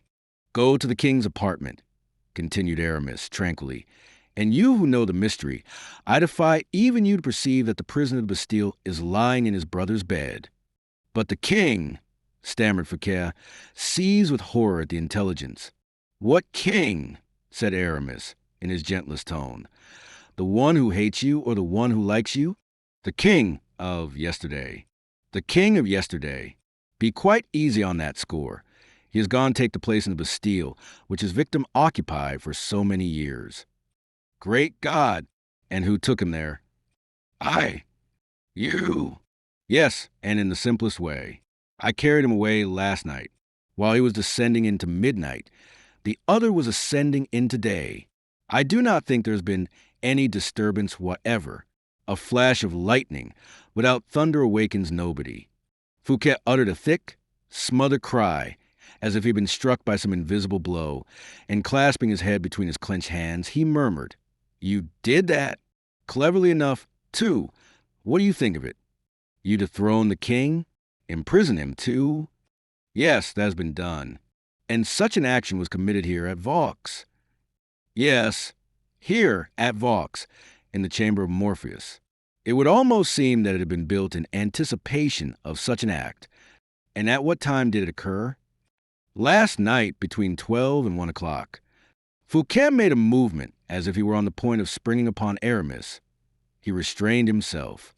At Vaux, under my roof, he said in a half-strangled voice. I believe so, for it is still your house, and it is likely to continue so, since M. Colbert cannot rob you of it now. It was under my roof, then, monsieur, that you committed this crime? This crime, said Aramis, stupefied. This abominable crime, pursued Fouquet, becoming more and more excited. This crime more execrable than an assassination. This crime which dishonors my name forever and entails upon me the horror of posterity. You are not in your senses, monsieur, replied Aramis, in an irresolute tone of voice. You are speaking too loudly. Take care. I will call out so loudly that the whole world shall hear me. Monsieur Fouquet, take care. Fouquet turned round towards the prelate, whom he looked at full in the face. You have dishonored me, he said, in committing so foul an act of treason, so heinous a crime upon my guest, upon one who was peacefully reposing beneath my roof. Oh, woe is me. Woe to the man, rather, who beneath your roof meditated the ruin of your fortune, your life. Do you forget that? He was my guest, my sovereign. Aramis rose, his eyes literally bloodshot, his mouth trembling convulsively. Have I a man out of his senses to deal with? He said. You have an honorable man to deal with. You are mad. A man who will prevent you consummating your crime. You are mad, I say. A man who would sooner, oh, far sooner, die, who would kill you even, rather than allow you to complete his dishonor. And Fouquet snatched up his sword, which D'Artagnan had placed at the head of his bed, and clenched it resolutely in his hand. Aramis frowned and thrust his hand into his breast as if in search of a weapon. This movement did not escape Fouquet, who, full of nobleness and pride in his magnanimity, threw his sword to a distance from him, and approached Aramis so close as to touch his shoulder with his disarmed hand. Monsieur, he said, I would sooner die here on the spot than survive this terrible disgrace. And if you have any pity left for me, I entreat you to take my life. Aramis remained silent and motionless. You do not reply? Said Fouquet. Aramis raised his head gently, and a glimmer of hope might be seen once more to animate his eyes. Reflect, Monseigneur, he said, upon everything we have to expect. As the matter now stands, the king is still alive, and his imprisonment saves your life. Yes, replied Fouquet, you may have been acting on my behalf, but I will do not accept your services. But, first of all, I do not wish your ruin. You will leave this house. Aramis stifled the exclamation, which almost escaped his broken heart. I am hospitable towards all who are dwellers beneath my roof, continued Fouquet, with an air of inexpressible majesty. You will not be more fatally lost than he whose ruin you have consummated. You will be so, said Aramis in a hoarse, prophetic voice. You will be so, believe me. I accept the augury, Monsieur d'Herblay, but nothing shall prevent me. Nothing shall stop me. You will leave Vaux. You must leave France. I give you 4 hours to place yourself out of the king's reach. 4 hours, said Aramis, scornfully and incredulously. Upon the word of Fouquet, no one shall follow you before the expiration of that time. You will therefore have 4 hours advance of those whom the king may wish to dispatch after you. 4 hours, repeated Aramis in a thick, smothered voice. It is more than you will need to get on board a vessel and flee to Belle Isle, which I give you as a place of refuge. Ah, murmured Aramis, Belle Isle is as much mine for you as Vaux is mine for the king. Go, D'Herblay, go. As long as I live, not a hair of your head shall be injured. Thank you, said Aramis, with a cold irony of manner. Go at once, then, and give me your hand, before we both hasten away. You to save your life, I to save my honor. Aramis withdrew from his breast a hand he had concealed there. It was stained with his blood. He had dug his nails into his flesh, as if in punishment for having nursed so many projects, more vain, insensate, and fleeting than the life of the man himself. Fouquet was horror-stricken, and then his heart smote him with pity. He threw open his arms as if to embrace him. I had no arms, murmured Aramis, as wild and terrible in his wrath as the shade of Dido. And then, without touching Fouquet's hand, he turned his head aside and stepped back a pace or two. His last word was an imprecation, his last gesture a curse, which his blood-stained hand seemed to invoke, as it sprinkled on Fouquet's face a few drops of blood which flowed from his breast. And both of them darted out of the room by the secret staircase which led down to the inner courtyard. Fouquet ordered his best horses, while Aramis paused at the foot of the staircase which led to Porthos's apartment. He reflected profoundly and for some time, while Fouquet's carriage left the courtyard at full gallop. Shall I go alone, said Aramis to himself, or warn the prince? Oh, fury! Warn the prince, and then do what? Take him with me? To carry this accusing witness about with me everywhere? War, too, would follow, civil war, implacable in its nature. And without any resource save myself, it is impossible. What could he do without me? Oh, without me he will be utterly destroyed. Yet who knows? Let destiny be fulfilled. Condemned he was, let him remain so then. Good or evil spirit, gloomy and scornful power, whom men call the genius of humanity, thou art a power more restlessly uncertain, more baselessly useless, than wild mountain wind. Chance, thou term'st thyself, But thou art nothing. Thou inflamest everything with thy breath, crumblest mountains at thy approach, and suddenly art thyself destroyed at the presence of the cross of dead, while behind which stand another power invisible like thyself, whom thou deniest perhaps, but whose avenging hand is on thee, and hurls thee in the dust dishonored and unnamed. Lost! I am lost. What can be done? Flee to Belle Isle? Yes, and leave Porthos behind me, to talk and relate the whole affair to every one. Porthos, too, who will have to suffer for what he has done. I will not let poor Porthos suffer. He seems like one of the members of my own frame, and his grief or misfortune would be mine as well. Porthos shall leave with me, and shall follow my destiny. It must be so. And Aramis, apprehensive of meeting anyone to whom his hurried movements might appear suspicious, ascended the staircase without being perceived. Porthos, so recently returned from Paris, was already in a profound sleep. His huge body forgot its fatigue, as his mind forgot its thoughts. Aramis entered, light as a shadow, and placed his nervous grasp on the giant's shoulder. "Come, Porthos," he cried. "Come." Porthos obeyed, rose from his bed, opened his eyes, even before his intelligence seemed to be aroused. "We leave immediately," said Aramis. "Ah," returned Porthos, "we shall go mounted, and faster than we have ever gone in our lives." "Ah," repeated Porthos, "dress yourself, my friend." And he helped the giant to dress himself, and thrust his gold and diamonds into his pocket. Whilst he was thus engaged, a slight noise attracted his attention, and on looking up, he saw D'Artagnan watching him through the half-open door. Aramis started. "What the devil are you doing there in such an agitated manner?" said the Musketeer. "Hush," said Porthos. "We are going off on a mission of great importance," added the bishop.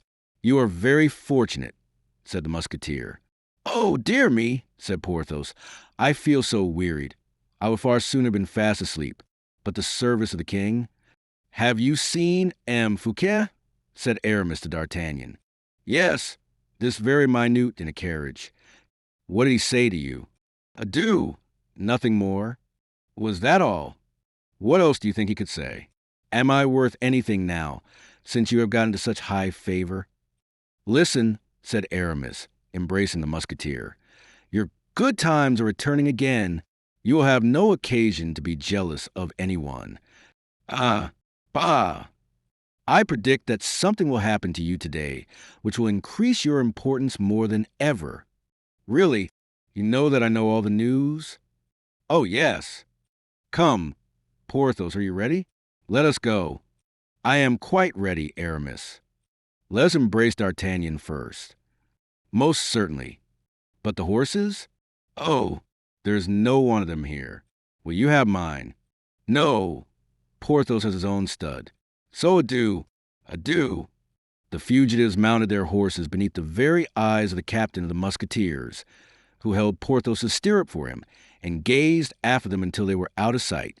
On any other occasion, thought the Gascon, I should say that those gentlemen were making their escape. But in these days politics seems so changed that such an exit is termed going on a mission. I have no objection. Let me attend to my own affairs. That is more than enough for me." And he philosophically entered his apartments.